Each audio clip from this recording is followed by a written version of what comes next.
ఈ రోజు నేను ఒక్కరికి కూడా సువార్తను ప్రకటించలేకపోయాను అనుకున్నప్పుడు ఆ రోజు భోజనం చేయబాకండి మీరు. ఇది సత్యం. ఇక్కడ వస్తున్నా పర్లేదు కానీ అక్కడ మాత్రం కాలిపోతారు. ఇది సత్యం. దయచేసి రోజు కనీసం ఒక్కరికైనా సువార్తను ప్రకటించండి. ఒక్కరికి సువార్త ప్రకటిస్తే ఏమవుతుందంటే నేనే ఎగ్జాంపుల్. నేను ఆ రోజు చనిపోతే ఏం లేదు, ఈరోజు బ్రతుకున్నాను కాబట్టి లక్షల మందికి ఇన్స్పిరేషన్. కానీ ఈ రోజు వెళ్తుంటే దేవుడి అభిమానం, అది దేవుడి ప్రేమ. అన్నా అని ఇలాగ ఎవరు సువార్త చేయలేరన్నా, ఈ పాస్టర్లు అంతా డబ్బులు సంపాదించుకుంటున్నారన్నా, మిద్దెలు మేడలు కట్టుకుంటున్నారన్నా, చర్చ ఎందుకు పనికి రాకుండా ఉంచుకుంటున్నారన్నా. నాకు ఈ మాట చెప్పినప్పుడు ఈ రోజు భలే గుర్తొచ్చింది. పాస్టర్ గారికి పాపం ఉండటానికి రెంట్ హౌస్, కానీ మందిరం మాత్రం పోరాడి ఇక్కడ పెట్టాడు. ఆయన దగ్గర నేను చాలా నేర్చుకున్నాను. చాలా తగ్గింపు తత్వం. ఫ్యామిలీ అంతా చాలా మంచిగా కలిసి ఉన్నారు వాళ్ళు. ఈ రోజు అసలు ఒకరికొకరు పడట్లేదు. ఎగ్జాంపుల్ ఇన్ని గొప్పలు చెప్తున్నాను. నేనే మా ఫాదర్ తోటి 16 సంవత్సరాలు మాట్లాడాలి, కానీ వాళ్ళంతా చాలా అన్యోన్యంగా బాగున్నారు. ఇలాంటి పాస్టర్లు కాదు, బయట సంగతి చెప్తున్నాను. అంటే ఆఫ్టర్ నేను దేవుడి పని చేస్తాను కాబట్టి నాకు విలువ పెరిగింది. 10 మంది కారులో పోతుంటే ఆగి మరి బ్రతిలాడుతున్నారు, అన్న మా ఇంటికి రండి అన్న, ఒకసారి ప్రార్థన చేసుకోండి అన్న అని. అదే నేను కనుక దేవుడి పని చేయకపోతే వాల్యూ లేదు. మన డబ్బులు మనం ఎంత సంపాదించుకున్నా ఇక్కడ వదిలేసి వెళ్ళిపోవటమే. మనం పరలోకంలో సంపాదించుకోవాలి. 1500 రూపాయలు అవుతాయి. ఈ 1500 పెట్టి 1500 పాంప్లెట్లు కానీ ప్రింట్ చేపిస్తే కనీసం ఒక 15 మంది అన్నా రక్షణలోనికి వచ్చి నిజమైన సత్యాన్ని తెలుసుకొని బాప్తీసం తీసుకొని ఆయన సాక్షిగా బ్రతుకుతారు. అందుకని ఇలాంటి పనులు, ఈ దండలు వేసుకోవటం వల్ల నాకేం పెద్ద సింహాసనం రాదు, ఇది పెట్టుకోవటం వల్ల ఇంకొక పెళ్ళేం అవ్వదు, ఇది కప్పుకోవటం వల్ల ఏదో నాకు ఒక పథకం రాదు, కానీ ఇలాంటివన్నీ కూడా క్రైస్తవులు అసలు చేయకూడదు. దేవుడికి మహిమ రావాలి, మనుషులు తగ్గించబడాలి, ఆయన నామాన్నే గొప్ప చేయాలి. అందుకని దయచేసి ఏ క్రైస్తవులు కూడా ఇలాంటి సేవకుల కోసం తీసుకురావద్దు. ఇది నా మనవి మాత్రమే. దినాలు ఏ రోజుకి ఏమైపోతుందో మనందరికీ తెలుసు. ఈ రోజు ఉన్నది రేపు ఉండట్లేదు. మన కళ్ళెదురుగా ఈ రోజు కనిపించిన వాళ్ళు రేపు కనిపించట్లేదు. కానీ మనం ఇంకా ఉన్నాం. సమయం గతించిపోతుంది. దినాలన్నీ చెడ్డే వచ్చేస్తున్నాయి. మనకి సమయం ఉన్నప్పుడే దాన్ని దుర్వినియోగం చేసుకోకుండా ఆ సమయాన్ని దేవుడి కోసం కేటాయించాలి. ఫస్ట్ వాక్యాన్ని చదవాలి, తర్వాత వాక్యానుసారం జీవించాలి. Praise the Lord. మీ అందరికీ దేవుని పేరిట వందనాలు. ఈరోజు బెంగళూరు పరిసర ప్రాంతాల్లో చిక్బల్లాపూర్లో ఉన్నాము. ఒక అద్భుతమైన మందిరానికి వచ్చాము. పాస్టర్ వాసు గారు, ఈయన ఎక్కడో ఆంధ్ర ప్రాంతం అయినప్పటికీ వీళ్ళ పూర్వీకులంతా కూడా కర్ణాటకలో సెటిల్డ్ అయిపోయారు. ఆయన ఒక హిందూ నుంచి కన్వర్టెడ్ క్రిస్టియను అప్పుడెప్పుడో అయ్యారు. ఆ తర్వాత కుటుంబ సమేతంగా అద్భుతమైన సేవ చేస్తున్నారు. చాలామంది ఇక్కడ కర్ణాటక అంటేనే చాలామంది మూర్ఖులు, ఆర్ఎస్ఎస్, బీజేపీ, కాంగ్రెస్ కూడా అగెనిస్ట్గానే ఉంది. ఆయనను వీళ్ళందరి మధ్యలో, ఈ పోరాటాల మధ్యలో ఒక అద్భుతమైన సేవను చేస్తున్నారు. మీరంతా కూడా ఇంకా ఈ సేవ గురించి మీరు కూడా ప్రార్థన చేయండి. పాస్టర్ గారికి పెద్ద కుమారుడు, పెద్ద కోడలు, పాస్టర్ గారికి చిన్న కుమారుడు, చిన్న కోడలు, పాస్టర్ గారికి ఒకే ఒక పాప, ఇంకా మ్యారేజ్ అవ్వలేదు, అక్కడ ఉన్నారు పాస్టర్ అమ్మ గారు. సో అద్భుతమైన సాక్ష్యం. పాస్టర్ అమ్మ గారికి అంటే 6 సార్లు ఆపరేషన్ అయిందంట. అసలు చాలా భయంకరమైన టెస్ట్ మని. సో ఇంత అద్భుతమైన జీవితంలో కూడా దేవుని సువార్తను ఇంకా బహుబలంగా చేస్తున్నారు. అందుకని మీరంతా కూడా ఈ కుటుంబం కోసం, ఈ మందిరం కోసం ప్రార్థించండి. Thank you.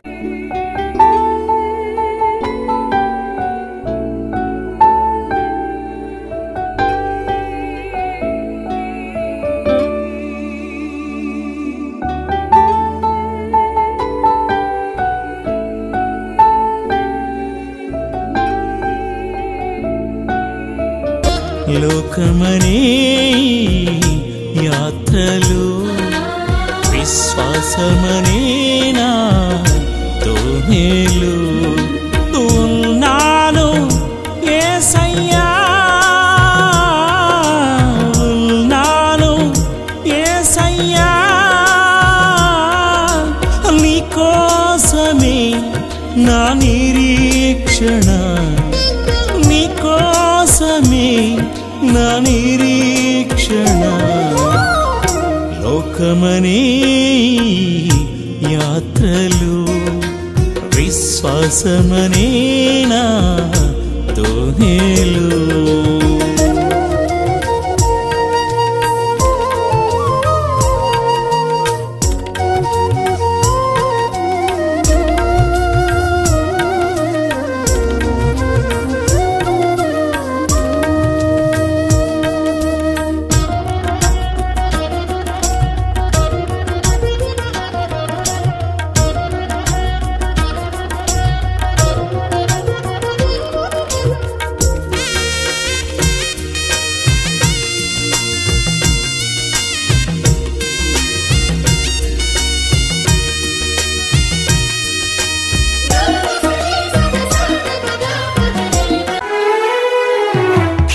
క్షయమైన ఈ మంటి దేహం మన్నులో చేరేలోపు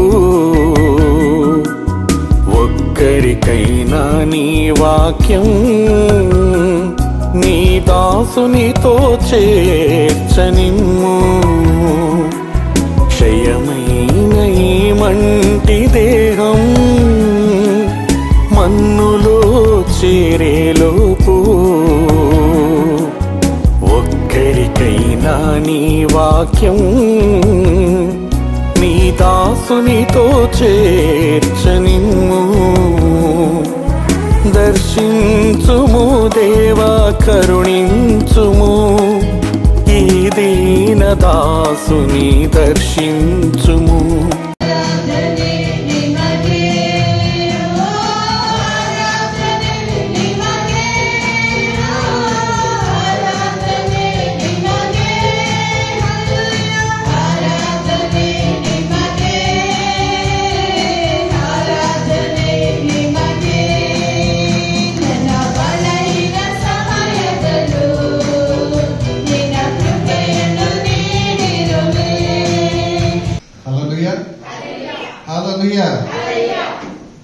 ದೇವರನ್ನು ಸ್ತುತಿಸಿ ಸ್ತೋತ್ರಿಸುವಾಗ ದೇವರೇನು ಹೇಳ್ತಾರೆ, ನಿಮ್ಮ ಸ್ತುತಿಗಳ ಮಧ್ಯದಲ್ಲಿ ನಾನು ఆసీనವಾಗಿರ್ತೇನೆ. దేవుని స్తోత్రం. ఇప్పుడు మన మధ్యలో అయ్యగారు వచ్చినది చాలా సంతోషకరమైనది. వాళ్ళు అన్ని వినండి. దేవుడు ఈ ముందు సమయము ఆయన ద్వారా నడిపింపని పవిత్రాత్మ దేవుడు వాళ్ళ సాక్షి, వాళ్ళ దేవుడు ఆత్మ ఏమి మాట్లాడాలందో ఈ సభకి మనకి ఏముందో మాట్లాడి బలపడిపించి నడిపించి ఆయన నా మహిమకు ఉపయోగించుకొని ఇడీ భారతదేశ కంప్లీట్ ఎండ్ చేసి మన మన మన ప్రాంతానికి వచ్చి దేవుడు అనుగ్రహించిన మహత్తులు పట్టి దేవుడు కోటి కోటి స్తోత్రాలు వచ్చిన సహోదరునికి అయ్యగారు తీసుకున్నాను. Praise the lord. ఎందుకు పనికిరాని వాడని, ఎన్నిక లేని వాడని, అందరూ త్రోసివేసిన వాడని ఆయనను దేవాది దేవుడు ప్రేమించి ఇక్కడి వరకు నడిపించిన యేసయ్యకి వేలాది స్తోత్రాలు, వందనాలు. నేనెవరో పాస్టర్ గారికి తెలియదు, పాస్టర్ గారు ఎవరో నాకు తెలియదు.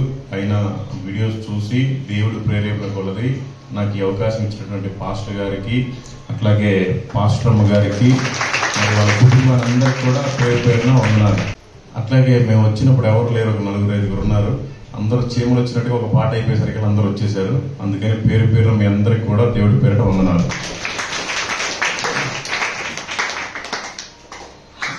నాకు మైక్ లో మాట్లాడటం పెద్దగా రాదు, అందుకని ఏమనుకోబాకండి.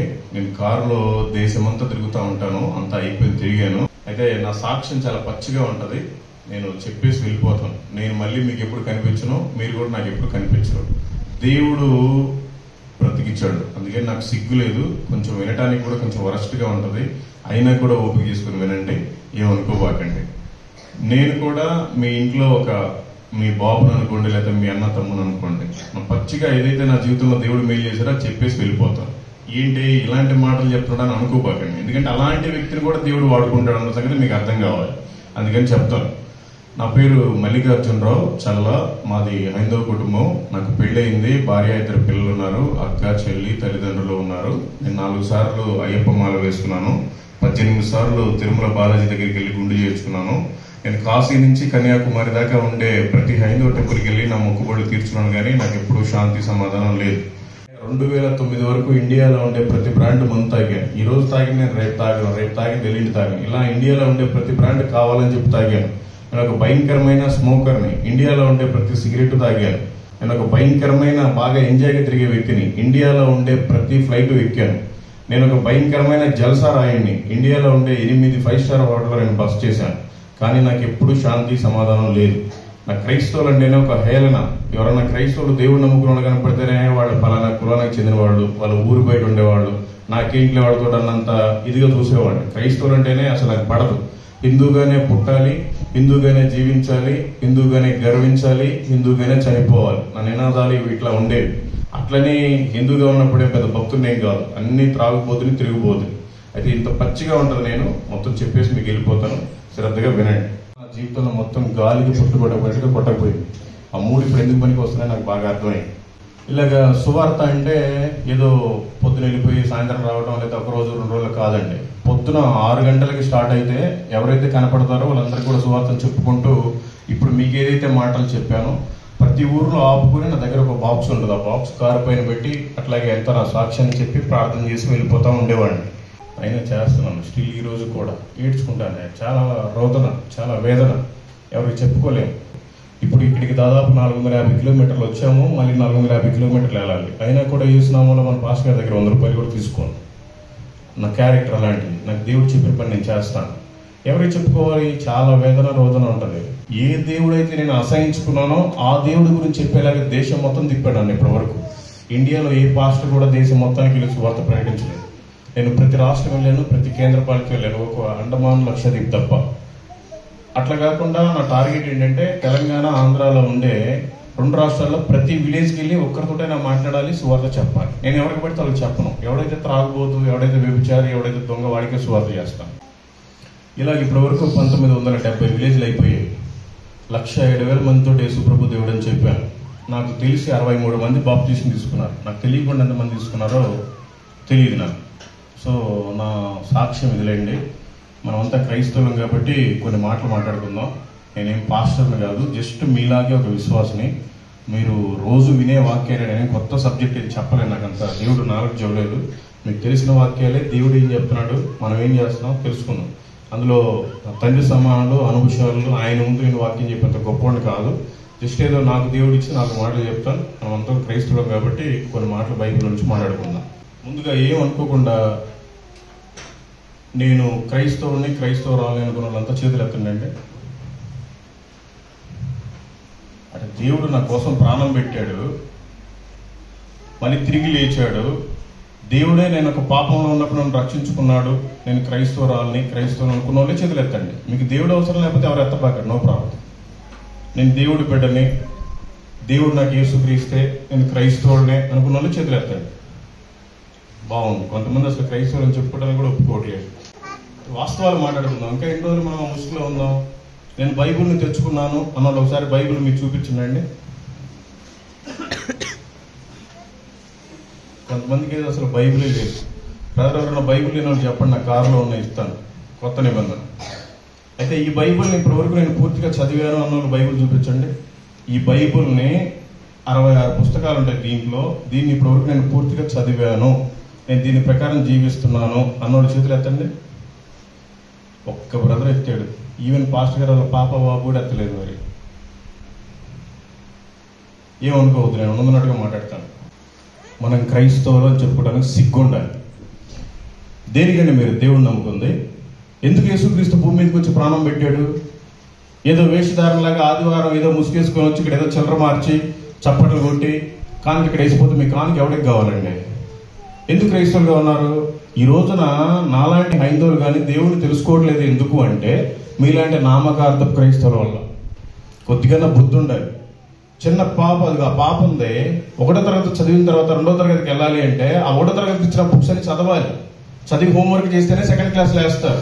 అట్లాంటిది జీవితం మొత్తంలో ఈ చిన్న బుక్ మీరు చదవకపోతే మీరు ఎంత పెద్ద జాబ్ చేసినా వేస్ట్, మీరు ఎంత పెద్ద బిజినెస్ చేసినా వేస్ట్. దేవుడు అసలు మిమ్మల్ని దేకని కూడా దేకడు. తెలుసుకోండి. ఇట్లా అంటున్నాను, ఏం బాధపడబాకండి. సత్యం. నా జీవితంలో నన్ను మొత్తాడు, నేను తెలుసుకున్నాను. మిమ్మల్ని మొత్తక ముందే మీరు తెలుసుకోండి. ఉపయోగం ఏమీ లేదు. వాక్యాన్ని చదవకుండా దేవుడు ఏం మాట్లాడుతున్నాడో వినకుండా మీరంతా క్రైస్తవులని చెప్పుకోవడం ఆయన నామానికి చెడ్డ పేరు. వాక్యం ఏం చెప్తున్నావు సార్ చూడండి. బైబిల్ ఉన్నాడు. సామెతల గ్రంథము 28వ అధ్యాయము 9వ వచనం. ధర్మశాస్త్రము వినబడకుండా చెవిని తొలగించుకొని వాని ప్రార్థన హేయము. మీరు ఇప్పటి వరకు ఎవరైతే బైబిల్ని చదవకుండా ప్రార్థన చేస్తున్నారో ఒక్క ప్రార్థన కూడా ఆయన దగ్గరికి వెళ్ళలేదు. ఇది సత్యం. మీరంతా ఈ చర్చిలో ఈ 4 గోడలకే ప్రార్థన చేసి వెళ్ళిపోతున్నారు. ఉపయోగం ఏమీ లేదు. ఇది వాస్తవం. ధర్మశాస్త్రం అనేది వినపడకుండా నువ్వు ఎంత ప్రార్థన చేసినా కూడా ఆయనకి హేయం అంటారు. నీకు మంచి కాదు, ఆయనకే బాధాకరం అంటారు. మరి నా జీవితాల్లో అది మెయిల్ చేస్తున్నాడు, ఇది మెయిల్ చేస్తున్నాడు, నేను బాగున్నాను, నాకు అన్ని దేవుడు హెల్ప్ చేస్తున్నాడు అంటే అది మీ భ్రమ. దేవుడు రోడ్డు మీద అడుక్కు తినేవాడిని కూడా పోషిస్తున్నాడు, ముస్లింని కూడా పోషిస్తున్నాడు, సిక్కును కూడా పోషిస్తున్నాడు, హిందువులు కూడా కోటాది కోటేశ్వరులు ఉన్నారు. మరి మనల్ని పోషించడం ఏంటి? ఆయన అందరినీ సమానంగా ప్రేమిస్తున్నాడు. అంతేకాని ఏదో నా ప్రార్థన వల్ల నాకు బాగు జరిగింది, నా ప్రార్థన వల్ల నా కుటుంబం కట్టబడింది, నాకు పిల్లల్ని ఇచ్చాడు, మంచి ఉద్యోగం ఇచ్చాడు, మంచి జాబ్ ఇచ్చాడు అంటే అది భ్రమే. దయచేసి బైబిల్ చదవండి, సత్యాన్ని గ్రహించండి. ఇంకా కూడా ఎందుకు మనం లేమిలో ఉన్నామో తెలుసా మీకు? వాక్యాన్ని చదవకపోవడమే లేమి. వాక్యాన్ని చదివితే అసలు లేమే ఉండదు. నా ఇష్టం వచ్చిన బిజినెస్ చేసి చాలా చేశాను. నా అకౌంట్లో 1,40,00,000 ఉన్న రోజు కూడా ఉంది. నాకు సాటిస్ఫాక్షన్ లేదు. ఇప్పుడు సువార్త ఒక్కరికి చెప్తే చాలా పెద్ద సాటిస్ఫాక్షన్. అది చెప్పడానికి వీలు కాదు. నాకు నచ్చిన బీరు బ్రాండ్ని తాగాను, నాకు ఇప్పుడు తృప్తి లేదు. నాకు నచ్చిన ఫ్లైట్ ఎక్కాను, నాకు ఇప్పుడు తృప్తి లేదు. ఒక్కరోజు పోతా జస్ట్ అర్థం తెచ్చుకొని పెద్దయినా బాగున్నావా, పెద్దమా బాగున్నావా, ఇది నిజమైన దేవుడు యేసుక్రీస్తు చదువుకో బాగుంటది, చనిపోయిన తర్వాత రెండే ఉంటాయి, నరకం స్వర్గం, స్వర్గానికి వెళ్ళాలంటే యేసుక్రీస్తు మార్గం, 2 మాటలు చెప్పెళ్తే ఆ రోజంతా ఎంతో కిక్. అసలు అది చెప్పడానికి వీలు కాదు. మరి మీరేమో పుట్టుకతోటే క్రైస్తవులు, ఒక్క బైబిల్ చదవలేదు ఇప్పటి వరకు. అందుకే ఇంకా మనం లేమిలోనే ఉంటున్నాం. ఎందుకు లేమి పెట్టాడు కూడా దేవుడు క్లియర్గా చెప్తున్నాడు. ఒకసారి చూడండి, నిర్గమకాండము 16వ అధ్యాయము 4వ వచనం. యెహోవా మోషేను చూచి, ఇదిగో నేను ఆకాశము నుండి మీ కొరకు ఆహారమును కురిపించదను, వారు నా ధర్మశాస్త్రం అనుసరించి నడుతురో లేదో అని నేను వారిని పరీక్షించినట్లు ఈ ప్రజలు వెళ్లి ఏ నాటి పత్యము ఆనాడే కూర్చుకొనెను. మీకైనా అర్థమైందండి? మీరు ధర్మశాస్త్రాన్ని చదువుతారో అనుసరిస్తారో లేదో అని ఆయన మిమ్మల్ని పరీక్షిస్తున్నాడంట. మరి నాకు ఏ ప్రాబ్లం లేదు, నేను చాలా హ్యాపీగా ఉన్నాను, చేతులు ఎత్తున్నాయండి. అందరికీ ఏదో ప్రాబ్లం ఉంటుంది. ఎందుకు ఉంటుందంటే మనం ధర్మశాస్త్రాన్ని అనుసరించట్లేదు. బైబిల్ వాక్యం ఏం చెప్తుంది, దేవుడు ఏం మాట్లాడుతున్నాడో మనం వినట్లేదు, చదవట్లేదు. అందుకే మనకి ఇంకా లేమి కొరత ఉండిపోయింది. బైబిల్ పూర్తిగా చదవండి, నిజంగా అసలు మీ జీవితాలు మారిపోతాయి. నా కారుకి డీజిల్ తగ్గలేదు, తనకి రిపేర్లు వచ్చినాయి, ఎప్పుడు తగ్గలేదు, నాకు కూడా తినడానికి ఎప్పుడు లేమి లేదు. దేవుడు అంతగా పోషిస్తుంటాడు. నాకు అనిపిస్తుంది ఒక్కోసారి ఆ డీజిల్ ట్యాంకులు ఏమన్నా అసలు పెట్రోల్ బంక్ ఏమైనా కనెక్షన్ ఉందా అనిపిస్తుంది. దేవుడు అద్భుతాలు అలా ఉంటాయి, చెప్పడానికి వీలు కాదు. ఎన్ని చేశాడో దేవుడు చెప్తాను మీకు అన్నీ. ఇంకా మీరు కూడా దయచేసి ఆయన వాక్యాన్ని పూర్తిగా చదవండి. ఎన్ని రోజులు నామకార్థంగా ఉంటారు? ఈరోజు చనిపోతే రేపటికి 2-15 రోజులకి మన ఫోటో గోడకు పెడతారు. ఏం ఉపయోగం? అక్కడికి వెళ్ళిన తర్వాత 2 ఈ పక్క స్వర్గం, ఈ పక్క నరకం అనుకోండి. సరే, పరలోకం నరకం అనుకోండి. మధ్యలో యేసు ప్రభు ఉంటాడు. ఆయన ఏం చెప్పాడు? నేను మీకోసం వచ్చి భూమి మీదకి ప్రాణమే పెట్టాడు. ఆయన దేవాది దేవుడు, నోటి మాటతోనే సమస్తాన్ని కలుగు చేశాడు. కానీ ఆఫ్టర్ ఒక చేతితో తయారు చేసుకున్న మనుషుల కోసం ఆయన వచ్చి ఇక్కడే ప్రాణం పెట్టి పాపం చనిపోయి మళ్ళీ 3 రోజులు తిరిగి లేచి వెళ్ళిపోయాడు. మరి నేను వచ్చి నీ కోసం ప్రాణం పెట్టే కదా, మరి మీరు నా కోసం ఏం చేశారని అడుగుతారు. ఏం చెప్తారు మీరు? వాక్యమే చదవట్లేదు. మరి వాక్యం దేవుడి మాట ఏం చెప్తుంది, ఏం చేయమని చెప్తుంది? మనకంటే గొప్ప వాళ్ళందరూ చనిపోయారు, మనకంటే పెద్ద జాబులు చేసేవాళ్ళు చనిపోయారు, మనకంటే పెద్ద బిజినెస్ చేసేవాళ్ళు చనిపోయారు, మనకంటే మంచి ఆరోగ్యంగా ఉండేవాళ్ళు కూడా చనిపోయారు. అయినా కూడా మనం ఇంకా బ్రతుకున్నామంటే దేనికి? ఏం చేయడానికి బ్రతికిచ్చాడు దేవుడు? ఆలోచించుకోవాలి. ఆయన పని చేయడానికే బ్రతికిచ్చాడు, లేకపోతే అసలు అవసరం కూడా లేదు. మనం ఆయన అవసరమైతే బండరాళ్ళతోటి కూడా స్తుతించే భాగ్యాన్ని దయచేసుకుంటాడంట. ఆయన ఏదైనా చేయగలడు ఆయన. కానీ మనం ఆరాధించడం అంటే ఆయనకి ఇష్టం. ఆయన పని మనం చేస్తేనే ఆయనకి ఇష్టం. దూతలు మీకు అందరికీ తెలుసుగా, లూసిఫర్ అనే దూతకి గర్వం పెరిగింది. ఆయన ఇష్టంగా ఆరాధించబడే ఆ దూతలనే కిందకు తోసివేయబడ్డాయి. అయినా కూడా ఆయన బాధపడాల. నాకు మనుషులు ఉన్నారో చాలు అనుకుంటున్నారు. మనుషులేమో ఈ రోజున వారానికి ఒక రోజు క్రైస్తవులుగా, సండే క్రైస్తవులుగా మారారు, కానీ ఎవరు మండే క్రైస్తవులుగా ఉండలేకపోతున్నారు. తెలుసుకోండి, వాక్యాన్ని చదవండి, దేవుడు ఏం చెప్తున్నాడో వినండి. మీరు దేవుని కంటే ఎక్కువగా ఈ లోకాన్ని ప్రేమిస్తున్నారని బైబిల్ వాక్యం సెలవిస్తుంది. 2వ తిమోతికి రాసిన పత్రిక 3వ అధ్యాయము 4-5. ద్రోహులు, మూర్ఖులు, గర్వాంధులు దేవుని కంటే సుఖానుభవం ఎక్కువగా ప్రేమించుదురు. చూడండి, మనమంట వాక్యాన్ని చదవకుండా వేరే వాటి మీద దృష్టి పెడుతున్నాం కనుకనే వాక్యాన్ని ఇంతవరకు పూర్తి చేయలేకపోయాం.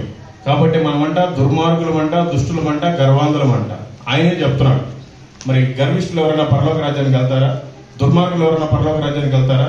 మరి ఒకసారి ఆలోచించుకోండి, మనం ఏ లిస్టులో ఉన్నాము. చదవండి, మీకు తెలుస్తుంది. 2వ తిమోతికి రాసిన పత్రిక 3వ అధ్యాయం 4వ వచనం. అలాగే 5వ వచనం కూడా, పైకి భక్తి గల వారి వలె ఉండి దాని శక్తిని ఆశ్రయించిన వారునై ఉన్నారు. ఆదివారం రోజు వస్తున్నాము, చక్కగా పాటలు పాడుతున్నారు, భలే పాడుతున్నారు, బ్రదర్ కూడా కీబోర్డ్ భలే కొడుతున్నారు, బాగుంది, నాకు కూడా ఇంతకు మంచి ఆరాధనలు ఏకీభవించాను, బానే ఉంది. ఆ భక్తి చేస్తున్నాం, కానీ ఆ భక్తిలో ఉండే శక్తిని మనం పట్టుకోలేకపోతున్నాం. అదే వాక్యం చెప్తుంది. జస్ట్ పైకి మాత్రమే భక్తిగా ఉంటున్నాం. ఆ భక్తిలో ఉండే శక్తి ఏంటో చూడాలి. ఆవగింజంత విశ్వాసం ఉండి కొండ జరిగిపోమంటే వెళ్ళిపోతాడు. మరి మనకి అట్లాంటి విశ్వాసం ఉందా అసలు? తెలుసుకోండి. 1 యోహాను రాసిన పత్రిక 2వ అధ్యాయము 15వ వచనం. ఈ లోకమునైనను లోకములో ఉన్న వాటినైనను ప్రేమింపకుడి. ఎవడైనను లోకమును ప్రేమించిన ఎడల తండ్రి ప్రేమ వానిలో నుండదు. మనం బైబిల్ ఇప్పటి వరకు చదవట్లేదు అంటే మనం లోకాన్ని ప్రేమిస్తున్నాం కానీ దేవుని వాక్యాన్ని ప్రేమించట్లేదనే అర్థం. అట్లాంటప్పుడు దేవుని ప్రేమే అసలు మనలో ఉండదంట. దేవుని ప్రేమే లేకపోతే ఒక అక్క నిద్రపోతుంది పాపం, రాత్రంతా ఏం చేసి వచ్చిందో మరి. దేవుని ప్రేమ మనలో లేకపోతే నశించిపోతాం. తెలుసుకోండి, బైబిల్ పూర్తిగా చదవండి. యెషయా గ్రంథము 45వ అధ్యాయము 6వ వచనం. తూర్పు దిక్కు నుండి పడమటి దిక్కు వరకు నేను తప్ప ఏ దేవుడును లేడని జనులు తెలుసుకున్నట్లు నీవు నన్ను ఎరగకుండినప్పటికీ నిన్ను సిద్ధపరిచితిని. యెహోవాను నేనే, నేను తప్ప ఏ దేవుడును లేడు అని చెప్తున్నాడు. తూర్పు మొదలుకొని పడమటి దిక్కు వరకు నేను తప్ప వేరొక దేవుడు లేడు, నేనే యెహోవాని అని చెప్తున్నాడు. మరి మనం దేవుడిని నమ్ముకున్నాం, మనం పక్కన వాళ్ళకి ఏం చెప్తాం? అసలు వాక్యాన్ని చదవకపోతే అసలు బైబిల్ ఏం చెప్తుంది, దేవుడు మనకి ఏం చేయమని చెప్పాడు, ఏం ఆజ్ఞలు పెట్టాడు ఎలా తెలుస్తుంది? ఏదో వరకు ఆ 10 ఆజ్ఞలు చదువుకుని వెళ్ళిపోతే సరిపోద్దా? బైబిల్ చదువుకోవాలి పూర్తిగా. ఈ మందిరం ఎవరికి మందిరం అండి? ఈ మందిరం ఓన్లీ క్రైస్తవులకు మందిరమా? మరి ఎవరికి మందిరం? వాక్యం ఏమని చెప్తుందంటే మార్కు సువార్త 11వ అధ్యాయము 17వ వచనం. మరియు ఆయన బోధించుచు నా మందిరము సమస్తమైన అన్ని జనులకు ప్రార్థనా మందిరం అనబడును. మనలో నేను క్రైస్తవుని కాదు అన్న వాళ్ళు ఎంతమంది ఉన్నారండి? నేను క్రైస్తవుని కాదు, నేను హిందువుని అన్న వాళ్ళు ఎవరున్నారు? చేతులు ఎత్తండి. అందరూ క్రైస్తవులే ఉన్నారు. అంటే ఈ మందిరం ఏంటి? ఓన్లీ క్రైస్తవులకే మందిరం అయిపోయింది ఇక్కడ. ఆయన అంటున్నాడు సమస్త అన్ని జనులకు ప్రార్థనా మందిరం అంట. మరి అన్ని జనులు లేరు మీలో? అంటే మీరు ఎవరికి అన్ని జనులకి అసలు చెప్పట్లేదు, ఎవరిని తీసుకొని రావట్లేదు. ఏదో మీ జాబులు మీరు చేసుకుంటున్నారు, మీ బిజినెస్ మీరు చేసుకుంటున్నారు, ఆదివారం రోజు వస్తున్నారు, కానికేస్తున్నారు, ప్రార్థన చేసుకుంటున్నారు, వెళ్ళిపోతున్నారు. మళ్ళీ ఆదివారం దాకా కూడా అసలు బైబిల్ ఓపెన్ చేస్తారో లేదో కూడా తెలియదు. అది భక్తి కాదు, తెలుసుకోండి. ఏంటి ఏదో బాగా సువార్త చేస్తున్నారని ఏదో బాగా చెప్పి పాస్టర్ గారు ఏదో పిలిపించాడు, మేము కూడా రావడానికి ప్రార్థన చేసాం ఏదని మీరు అనుకుంటున్నారు. నేనేం కావాలని నేను మాట్లాడుతున్నా, బైబిల్లో ఉంది, ఈ విధంగా మాట్లాడమని ఉంది, అందుకే నేను మాట్లాడుతున్నాను. సార్ చూడండి, తీతుకు రాసిన పత్రిక 1వ అధ్యాయము 14వ వచనం. విశ్వాస విషయమున స్వస్థులకు నిమిత్తము వారిని కఠినముగా గద్దింపుము. నేను ఇంకా మిమ్మల్ని ఏం బూతులు తిట్టలేదు, ఎందుకంటే నేను పాస్టర్ గారి దగ్గర చాలా తెలుసుకున్నాను పొద్దునొచ్చి. అప్పుడు నాకు తిట్టబుద్ధి అవ్వట్లేదు, లేదా నేను ఓపికగా ఏదైనా మాట్లాడేసి వెళ్ళిపోతాను. అందుకని నేను ఊరికే వాక్యాన్ని బట్టి మిమ్మల్ని గద్దిస్తున్నాను తప్ప మిమ్మల్ని ఏదో పాయింట్ అవుట్ చేసి నేను మాట్లాడట్లా. విశ్వాస విషయమై స్వస్థ బుద్ధి కలిగినట్లు గద్దించాలంట. అందుకే నేను గద్దించట్లేదు, జస్ట్ చెప్తున్నాను. మీరు బైబిల్ చదవండి, మీకు అన్ని నెరవేరుతాయి. ఇది సత్యం. 1 తిమోతికి రాసిన పత్రిక 5వ అధ్యాయము 20వ వచనం. ఇతరులు భయపడు నిమిత్తము పాపము చేయువారని అందరి ఎదుట గద్దింపుము. మీరు పాపాన్నే గనక చేయకపోతే, పాపాన్నే గనక విడిచిపెట్టినట్టయితే మీరు పరిశుద్ధ గ్రంథాన్ని చదువుతారు. మీరు పరిశుద్ధమైన బైబిల్ని చదవట్లేదు, వాక్యాన్ని తెలుసుకోవట్లేదు అంటే మీరు ఇంకా స్టిల్ పాపంలోనే ఉన్నారు. అందుకే చెప్తుంది, ఇతరులు భయపడు నిమిత్తము పాపము చేయువారిని అందరి ఎదుట గద్దింపుము. అందరు అనుకుంటున్నారు ఏదో బాప్తీసం తీసుకున్నాను, లేదా మారు మనసు పొందాను, చాలు నా దశమ భాగం వేస్తున్నాను, నేను ఇంక వెళ్ళిపోతాను పరలోకం అనుకుంటున్నారు. నీ మనసే పూర్తిగా మారకుండా, నీలో ఒక నిజాయితీ లేకుండా నీ ప్రార్థన అసలు ఎవరికి కావాలి, నీ కానుకలు అసలు ఎవరికి కావాలి? అదంతా వ్యర్థం. అందుకని దేవుని వాక్యం ఏం చెప్తుందో వాక్యానుసారం జీవించి మనం వేరే వాళ్ళకి మాదిరికరంగా చూపించాలి. దేవునికి మన హృదయం ఇస్తే ఆయన మనతో పాటు భోజనం చేస్తాడంట. మరి మీలో మరి ఎంతమంది ఆయనతో పాటు భోజనం చేశారు? ప్రకటన గ్రంథము 3వ అధ్యాయము 20వ వచనం. ఇదిగో నేను తలుపు నొద్ద నిలుచుండి తట్టుచున్నాను, ఎవడైనానో నా స్వరము విని తలుపు తీసిన ఎడల నేను అతని యొద్దకు వచ్చి అతనితో నేనును నాతో కూడా అతడును భోజనము చేయుదుము. యేసుక్రీస్తు మీ తలుపు దగ్గరికి వచ్చి తడుతున్నాడంట. మరి మీరు ఆయనకు భోజనం పెట్టడానికో లేకపోతే మీరు ఆయనతో భోజనం చేయడానికి ఎంతమంది సిద్ధంగా ఉన్నారో మరి మీ ఇష్టం. మీరు వాక్యాన్ని చదవకపోతే ఇంకా ఆయన తలుపు ఎక్కడ తీస్తారో, ఆయనతో పాటు భోజనం ఎక్కడ చేస్తారు? మాతో పాటు రోజు చేస్తానే ఉన్నాడు. చెప్తే ఆశ్చర్యపోతారు, చెప్తాను తర్వాత అయిపోయాక. హెబ్రీయులకు రాసిన పత్రిక 3వ అధ్యాయము 12వ వచనం. సహోదరులారా, జీవము గల దేవుని విడిచిపోవునట్టి విశ్వాసము లేని దుష్ట హృదయము మీలో ఎవని ఎందైనానో ఒకవేళ ఉండునేమో అని జాగ్రత్తగా చూసుకోనండి. లాస్ట్ వార్నింగ్స్ ఇస్తున్నాడు వాక్యం ద్వారా దేవుడు. మనలో ఎవరైనా విశ్వాసము లేని దుష్ట హృదయంలో ఉన్నారేమో ఒకసారి ఆలోచించుకోండి. బైబిల్ చదవకుండా ప్రతిదానికి ఆపోజిటేనండి. మనం వ్యభిచారం కూడా అయిపోతాం. ఎవరితో వ్యభిచారం చేయక్కర్లేదు, బైబిల్ చదవకపోవడమే ఒక వ్యభిచారం. మనం దొంగతనం చేయక్కర్లేదు, బైబిల్ చదవకపోవడమే ఒక దొంగ. ఎవరు తాగక్కర్లేదు, బైబిల్ చదవకపోవడమే వాడు త్రాగుపోదు.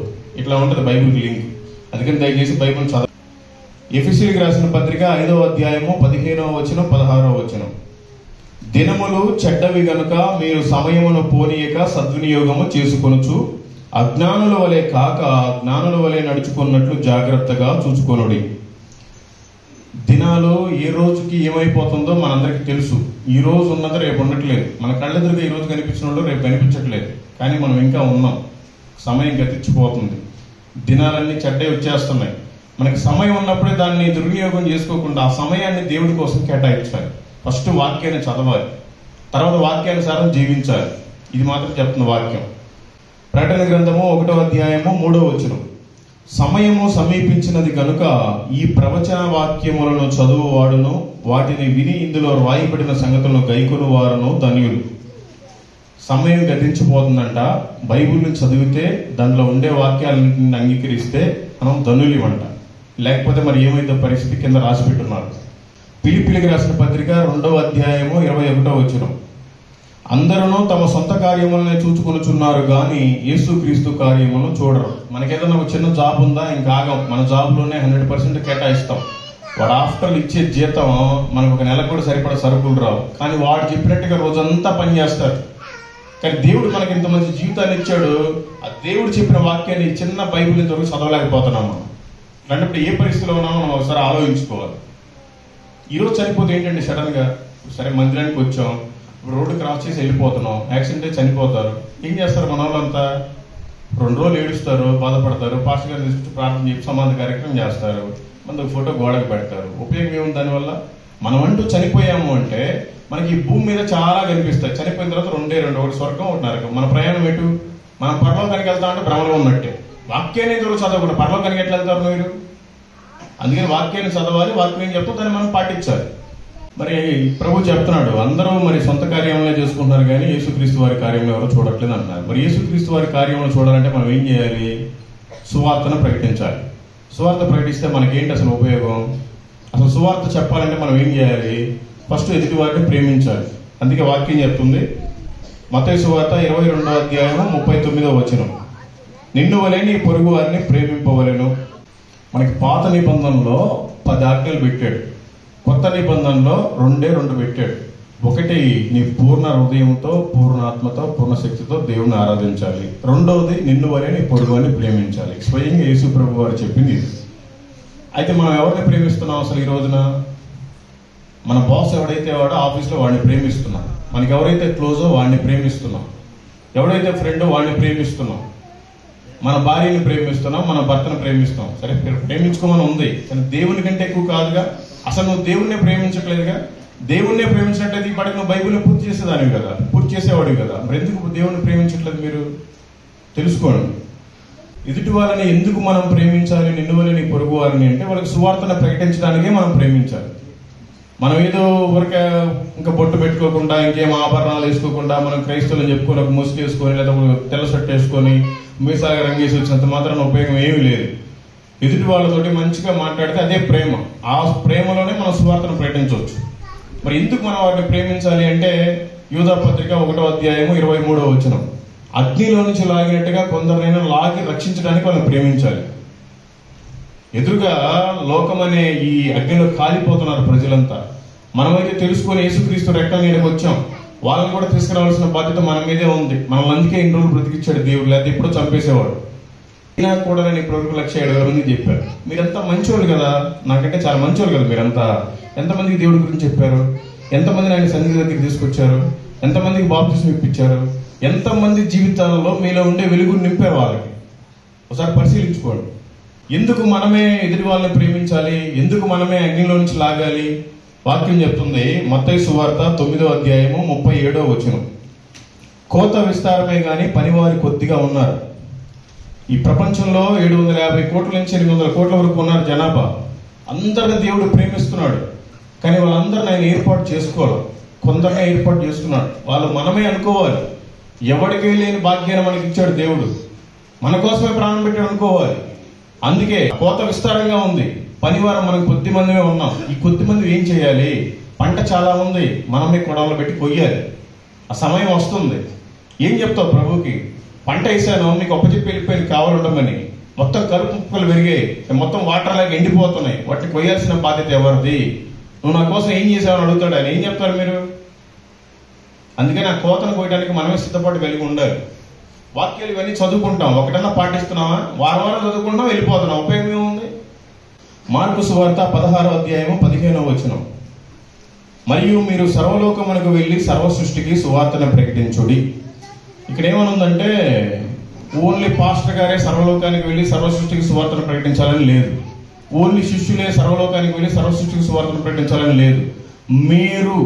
మీరు సర్వలోకానికి వెళ్ళి సర్వ సృష్టికి సువార్తను ప్రకటించండి అని యేసుప్రభు చెప్తున్నాడు. సర్వలోకానికి అంటే నాలాగా ఊరు వీళ్ళని వదిలేసి దేశం మీద పడి తిరగమని కాదు. మీ పనులు మీరు చేసుకోండి, మీ ఉద్యోగాలు మీరు చేసుకోండి, మీ జాబులు మీరు చేసుకోండి, మీ వ్యాపారాలు మీరు చేసుకోండి. కనీసం మీ పక్కన వాళ్ళ ప్రేమించే సువార్తను చెప్పొచ్చు కదా. ఒక్కరోజు పని చేస్తే మేబీ మన శాలరీ మహా అంటే 30,000 రోజు 1000 రావచ్చు, ₹1,00,000 రోజు 3,300 రావచ్చు. లేదంటే రోజు ₹1,00,000 సంపాదించినా కూడా ఇక్కడ సంపాదించిన మొత్తం ఇక్కడ వదిలిపెట్టేసి వెళ్ళిపోవాలి. మనం పరలోకంలో ధనాన్ని సంపాదించాలి. అక్కడ సంపాదించాలంటే ఇక్కడ ఒక ఆత్మను అగ్గిలో నుంచి లాగేందుకు సాక్ష్యం నిలబెడితే, ఒకవేళ డబ్బులు కానీ ఉండే పని అయితే పరలోకంలో కొన్ని వేల కోట్లు ఉంటాయి ఒక ఆత్మను రక్షిస్తే. ఇక్కడ నెలకొకసారి జీతం ఇచ్చేవాడికి నువ్వు ఆఫ్టర్ వాడికి భయపడి 8-10 గంటలు పని చేస్తున్నావు. కానీ మరి దేవుడు నీకు ఇంత లైఫ్ ఇచ్చాడు, ఇంత సంతోషాన్ని ఇచ్చాడు, ఇంత సమాధానం ఇచ్చాడు. దానికోసం కనీసం రోజుకి ఒక్కరికి కూడా సువార్త చెప్పలేకపోతే మనం క్రైస్తవులను చెప్పుకోవడం సిగ్గుచేడు. అందుకని నేను 4 గోడల మధ్య కాకుండా నలుమూలలా తిరిగి ప్రకటిస్తున్నాను. మీరందరూ అలా కాకపోయినా కూడా మీ వర్కింగ్ ప్లేస్ లోనో, మీ బిజినెస్ ప్లేస్ లోనో అనేక మందికి వచ్చే కస్టమర్స్కో, లేదా మన కొలీగ్స్కో, మన క్లాస్మేట్స్కో ఎవరికైనా సరే దేవుని గురించి చెప్పాలని చెప్పండి. ఏ ఉద్దేశంతో చెప్తారు అంటే, ఈ ఆత్మను కనుక నేను చర్చికి తీసుకెళ్ళినట్లయితే నాకు ₹1,00,00,000 ఇప్పుడే అకౌంట్లో పడతాయి అన్న భావంతో మనం దేవుని సువార్త చెప్పాలి. మొన్న ఒక సైంటిస్ట్ ఎవరో కనిపెట్టారంట ఒక ఆయన, మనం ఎవరితోటి మాట్లాడినా కూడా నేను ఇంకా మళ్ళీ చనిపోతానేమో, ఇదే నాకు లాస్ట్ అవకాశం ఏమో ఆయనతోటి మాట్లాడటానికి అన్నట్టుగా మాట్లాడాలంట. అప్పుడు మనం మర్యాద ఇచ్చి మాట్లాడతామంట, భయభక్తులు కలిగి మాట్లాడతామంట. అట్లాగే మనం ఎందుకు అనుకోకూడదు, ఈ రోజే నాకు ఈ అవకాశం, రేపు మాట్లాడడానికి వీళ్ళు ఒకవేళ చనిపోతారేమో, చనిపోతే ప్రభు అడుగుతాడు కదా, నేను నీతోటి మాట్లాడించాను ఆ వ్యక్తికి నువ్వు సువార్త చెప్పలేదు, చనిపోయారు, నరకానికి వెళ్ళిపోయారు, ఏం ఉపయోగం? మనం ఈ రోజున సండే వచ్చాము అంటే వచ్చే సండేకి ఇంక చర్చికి రాము, మనది ఈ రోజే లాస్ట్ సండే అనుకున్న ఆరాధనలో ఏకీభవించాలి. అలా అయితేనే మనం భక్తిగా ఏకీభవిస్తాం, లేదంటే చాలా పొరపాటు పడిపోతాం. తెలుసుకోండి. మార్కు సువార్త 1వ అధ్యాయము 15వ వచనం. కాలము సంపూర్ణమై ఉన్నది, దేవుని రాజ్యము సమీపించి ఉన్నది, మారు మనసు పొంది సువార్త నమ్మండి అని చెబుతూ దేవుని సువార్తను ప్రకటించాలంట ప్రతి వ్యక్తి కూడా. నిజంగానే కాలం సమీపించింది, ఆయన రాకడ ఎప్పుడు వస్తుందో తెలియదు. మరి మీరంతా ఏం చదువుతున్నారో, మరి ఏం వింటున్నారు? అందుకని దయచేసి మన పనులు మనమే కాదు, దేవుడి పని కూడా చెయ్యాలి. 2 పేతురు 3:12 చదవండి. దేవుని దినపు రాకడ కొరకు కనిపెట్టుచు దానిని ఆశతో అపేక్షించుచు మీరు పరిశుద్ధమైన ప్రవర్తనతోనూ భక్తితోనూ ఎంతో జాగ్రత్త గలవారై ఉండవలెను. మనం చూడండి, మన పరిశుద్ధమైన ప్రవర్తనతోనూ భక్తితోనూ అపేక్షించుతూ బతకాలంటే ఆయన వచ్చే వరకు కూడా. ఆ భక్తిగా లేకపోతే అసలు మన పరలోక రాజ్యం వెళ్తామా? ఏమన్నా అసలు అందరూ యాక్టివ్గా ఉన్నారా, ఏదో బోరు కొడుతుందా? అసలు మనం పరిశుద్ధంగా లేకుండా భక్తిగా లేకపోతే అసలు మనం పరలోకం వెళ్తామా? మరి భక్తిగా ఉంటే వెళ్తామా? భక్తిగా ఉంటే కూడా వెళ్ళరు. ఎందుకు వెళ్ళంటే ఆ వాక్యం చదవండి. మత్తయి సువార్త 24వ అధ్యాయము 14వ వచనం. మరియు ఈ రాజ్య సువార్త సకల జనములకు సాక్షార్థమై లోకమంతటా ప్రకటింపబడును, అటు తర్వాతే అంతము వచ్చును. మనం భక్తిగా ఉంటే ఆయన రాకడ రాదు. ఈ సర్వలోకానికి కూడా సర్వ సృష్టికి సువార్తను ప్రకటించాలి. అందరూ దేవుడు యేసుక్రీస్తు అని తెలుసుకున్న తర్వాత మాత్రమే అంతం వస్తుంది, ఆయన రాకడ వస్తుంది. అప్పటిదాకా మనమే భక్తులు, మనమే భక్తురాలు అని చెప్పుకొని వచ్చి ఇక్కడికి వచ్చి చిల్లర మార్చుకోవడానికి తీసుకుపోయినంత మాత్రం ఆయన రాకడ రాదు. మనం భక్తిగా ఉండటంతో పాటు ఎదుటి వాళ్ళని కూడా భక్తులకు నడిపించాలి, అనేక మందికి తెలియజేయాలి యేసుక్రీస్తు దేవుడు, మనకి 33 కోట్ల మంది దేవుడు లేరు అని చెప్పి మనం చెప్పాలి వాళ్ళకి. ఇప్పుడు నేనున్నానండి, నాకు 2 పిల్లలు. మా పిల్లలు నా దగ్గరికి వచ్చి నాన్న అని పిలవకుండా మా ఇంటి పక్కన దగ్గరికి వెళ్ళి డోర్ తట్టి డాడీ డాడీ అని అంటే నాకు ఎంత కోపం వస్తుంది. ఈ రోజున నిజమైన దేవుడికి కూడా సృష్టికర్తకు అదే కోపం వస్తుంది. నిజమైన తండ్రిని గుర్తుపట్టకుండా 33 కోట్ల మంది సృష్టికర్తలు కాకుండా సృష్టిని తయారు చేసుకుని వీళ్ళే మట్టితోటి, చెక్కతోటి, బంగారతోటి, ఇనుముతోటి, ఏదో బండతోటి చేసుకొని దేవుడు దేవుడు అని చెట్టుకి పుట్టక నొక్కితే మరి దేవుడి కోపం రాదా? మరి వాళ్ళందరికీ నీ నిజమైన తండ్రి ఎవరని చెప్పాలి? ఇప్పుడు నా పిల్లలు, సరే నేను లోపల నా పిల్లలు వచ్చి డాడీ డాడీ అని పక్కడోరు దాడుతున్నారు, నీకు తెలుసు, నువ్వు పక్కనే ఉన్నావు, మీ డాడీ ఎవరు, తప్పు, మీరు అటు కాదు ఇటు వెళ్ళాలని చెప్పాలి కదా. అది చెప్పకపోతే ఏం ఉపయోగం? మరి మీరు ఎంతమంది చెప్పారు? మన తండ్రి పరలోకపు తండ్రి, మనం ఈ లోకాశలు లోకాచారాల్లో ఉండకూడదు, మన మార్గం ఇది అని చెప్పాలి కదా వాళ్ళకి. మరి మీరంతా ఎంతమందికి చెప్పారు ఇప్పటి వరకు? ప్రశ్న వేసుకోండి. ప్రకటన గ్రంథము 7వ అధ్యాయము 9వ వచనం. అటు తర్వాత నేను చూడగా, ఇదిగో ప్రతి జనములో నుండి, ప్రతి వంశములో నుండి, ప్రజలలో నుండి, ఆయా భాషలు మాట్లాడే వారిలో నుండి వచ్చి ఎవ్వడను లెక్కింపచాలని ఒక గొప్ప సమూహము కనపడెను. చూడండి, యేసు ప్రభు వారికి 12 మంది శిష్యులు. మీకు తెలుసు కదా 12 మందేనా? ఈ 12 మందిలో ఒక్కడైనా ఆయన సహోదరుడైన యోహాను. ఆయన తీసుకెళ్లి ఏం చేశారు? యేసు ప్రభు వారు చనిపోయిన తర్వాత ఏం చేశారు? ఆయన పరలోకానికి వెళ్ళిన తర్వాత ఆయన తీసుకెళ్లి పద్మాసు ద్వీపంలో వేశారు. ఆయన అక్కడ ఏం చేశాడు? ప్రార్థన చేసి పరలోకపు దర్శనాన్ని చూసి దేవుడే ఆయన తోటి ప్రకటన గ్రంథాన్ని రాపించాడు. ఈ విషయం తెలుసా మీకు? తెలీదా? యోహాను గారు ప్రకటన గ్రంథాన్ని రాశారు పరలోక దర్శనాన్ని చూసి. ఆ దర్శనంలో కనిపించారంట. మీరు మళ్ళీ ఆ వాక్యాన్ని చదవండి అందరూ, ఇది చాలా ఇంపార్టెంట్. ప్రకటన గ్రంథం 7వ అధ్యాయం 9వ వచనం ఒకసారి చూడండి, అక్కడ ఏముంది. అటు తర్వాత నేను చూడగా, ఇదిగో ప్రతి జనములో నుండి, ప్రతి వంశములో నుండి, ప్రజల్లో నుండి, ఆయా భాషలు మాట్లాడే వారిలో నుండి వచ్చి ఎవ్వడనో లెక్కింపచాలని ఒక గొప్ప సమూహము కనపడెను. ఆయనకి ఆ దర్శనంలో కనిపించారంట. ప్రతి కులం వాడు కనిపించాడంట, ప్రతి మతం వాడు కనిపించాడంట, ప్రతి జాతి వాడు కనిపించాడంట, ప్రతి భాష వాడు కనిపించాడంట, ప్రతి దేశం వాడు కనిపించాడంట. అంటే దాని అర్థం ఏంటి? మనం మాత్రమే క్రైస్తవులుగా ఉంటాం కాదు, అనేక దేశాల వాళ్ళకి, అనేక భాషల వాళ్ళకి, అనేక జాతుల వాళ్ళకి, అనేక కులాల వారికి, అనేక గోత్రాల వారికి మన సువార్తను ప్రకటించాలి. ఆయన వాక్యం నెరవేరాలి అంటే మనం మాత్రమే భక్తి కంటే ఆయన వాక్యం నెరవేరాలి. అనేక మందికి మనం సువార్తను ప్రకటిస్తేనే మాత్రమే ఆయన రాకడ వస్తుంది. మనం వేరే వాళ్ళకి చెప్పడం వల్ల ఉపయోగం ఏంటి? మనకు ఉపయోగం ఏంటంటే, ఏదో మన బాధలు ఏదో పడి మన పనులు మనం చేసుకుంటున్నాం, మన ఉద్యోగాలు మనం చేసుకుంటున్నాం, ఏదో ఆదివారం చర్చికి వెళ్ళాలి కాబట్టి ఏదో ఆచారంగా వస్తున్నాం, పాటలు పాడుతున్నాం, ఆరాధన అయిపోయేదాకా ఉంటున్నాం, పాన్కి వేస్తున్నాం, వెళ్ళిపోతున్నాం. మరి మనకు ఉపయోగం ఏంటి సువార్త చెప్తే? మత్తయి సువార్త 6వ అధ్యాయము 20వ వచనం. పరలోకమందు మీ కొరకు ధనమును కూర్చుకొనుడి, అచ్చట చిమ్మెట అయినను తుప్పైనను దాన్ని తినివేయదు, దొంగలు కన్నము వేసి దొంగిలరు. మనమంట ఈ లోకంలో ఏదో ప్రాఫిట్ మన జీతాలు మన బిజినెస్ మనం చేసుకోవడం కాదు, పరలోకంలో మన ధనాన్ని సంపాదించుకోవాలంట. పరలోకంలో మన ధనాన్ని సంపాదించుకోవాలంటే మనం ఇక్కడ ఏం చేయాలి? సువార్తనే ప్రకటించాలి. మీకు అందరికి తెలుసా, మనం చనిపోయిన తర్వాత మన బాడీ మట్టిలో కలిసిపోతుంది, మన ప్రాణం గాలిలో కలిసిపోతుంది, మన ఆత్మ పరమాత్ముడి దగ్గరికి చేరిద్ది. ఈ విషయం తెలుసా మీకు? తెలీదా? కానీ మనందరితో పాటు చనిపోయేటప్పుడు ఇంకొకటి వచ్చింది, అదేంటో మీకు తెలుసా? అందరూ అనుకుంటారు మనం చనిపోయిన తర్వాత అన్ని ఇక్కడే వదిలేసి వెళ్ళిపోవాలి, మనతో పాటు ఏమి రాదు అని. నేను అంటాను, మనతో పాటు ఒకే ఒకటి వచ్చింది, అదేంటో మీకు ఏమైనా ఐడియా ఉందా? ఎంతమందికి మనం సువార్తను ప్రకటించామో ఆ ఒక్క క్యాలిక్యులేషన్ మాత్రమే మనతో పాటు వస్తుంది. ఆ రోజున తీర్పు దినాన నిలబెట్టి అడుగుతాడు, ఎంతమందికి నువ్వు సువార్తను చెప్పావు? ఎవడన్నా వింటే విన్నాడు, వినకపోతే అక్కడ కాళ్ళ దుమ్ము దులిపిరాడని చెప్పాడు ప్రభు. ఆ రోజు నా దుమ్ము వేసి సాక్ష్యం ఇచ్చిద్దంట. ప్రభు పలానా మల్లికార్జున కారులో పోతానికి పాంప్లెట్ ఇచ్చాడు, నేను నమ్ముకున్నాను దేవుడు. సాక్ష్యం చెప్తారు. ఎవడైనా నమ్మలేదంటే అక్కడ ఉండే మట్టి లేసి సాక్ష్యం చెప్పిద్దంట, ప్రభు నేను కూడా ఉన్నాను ఆ రోజు ఆమెకి ఆయనకి సువార్త చెప్పాడు, కానీ వాళ్ళు వినలేదు. అట్లాగే మనం పరలోకంలో ధనాన్ని సమకూర్చుకోవాలి అంటే ఇక్కడే అవకాశం. ఇక్కడ తినడానికి ఉండటానికి ఏంటంటే కుక్కలు కూడా బ్రతుకుతున్నాయి. అడుగు తినేవాడు కూడా రోజు వాడు 3 పూట్ల భోజనాన్ని నింపుకుంటున్నాడు కడుపు. మనం నింపుకోవడం ఏముంటే మనం పరలోకంలో ధనాన్ని సంపాదించుకోవాలి. ఇక్కడ ఎవరికి కావాలి? ధనం. మరి పరలోకంలో ధనం ఉంటుందా? ఇక్కడ పరలోకంలో ధనం ఉంటుందా? మనం ఇక్కడ ధనం ఉంటే ఏం చేస్తాం? అన్ని ఫ్లాట్లు, ఎకరాలు పొలాలు అవి కొట్టుకొని బిల్డింగ్లు కట్టుకుంటాం. మరి పరలోకంలో కూడా ఏమైనా స్థలం ఉందా? ఉంది అన్న వాళ్ళు చేతులు ఎత్తండి. పరలోకంలో కూడా స్థలం ఉంది, నాకు స్థలం కొనుక్కుంటాను మన చేతులు ఎత్తండి. ఎవరో ఒకరిద్దరు ఎత్తారు తప్ప మీకు నిజంగా పరలోకంలో స్థలం ఉంది అన్న సంగతి కూడా తెలియట్లేదు. యేసు ప్రభు వారే స్వయంగా చెప్తున్నారు. ఆయన 33.5 సంవత్సరాలు ఈ భూమి మీద బ్రతికాడు. రేపు పొద్దున సిలువ అయిపోతున్నారు ఆయన. శిష్యులంతా అడుగుతున్నారు, ఎందుకు ప్రభా మమ్మల్ని వదిలేసి వెళ్ళిపోతున్నావా? అవును వెళ్ళిపోతున్నాను. ఎందుకు వెళ్ళిపోతున్నావు ప్రభా?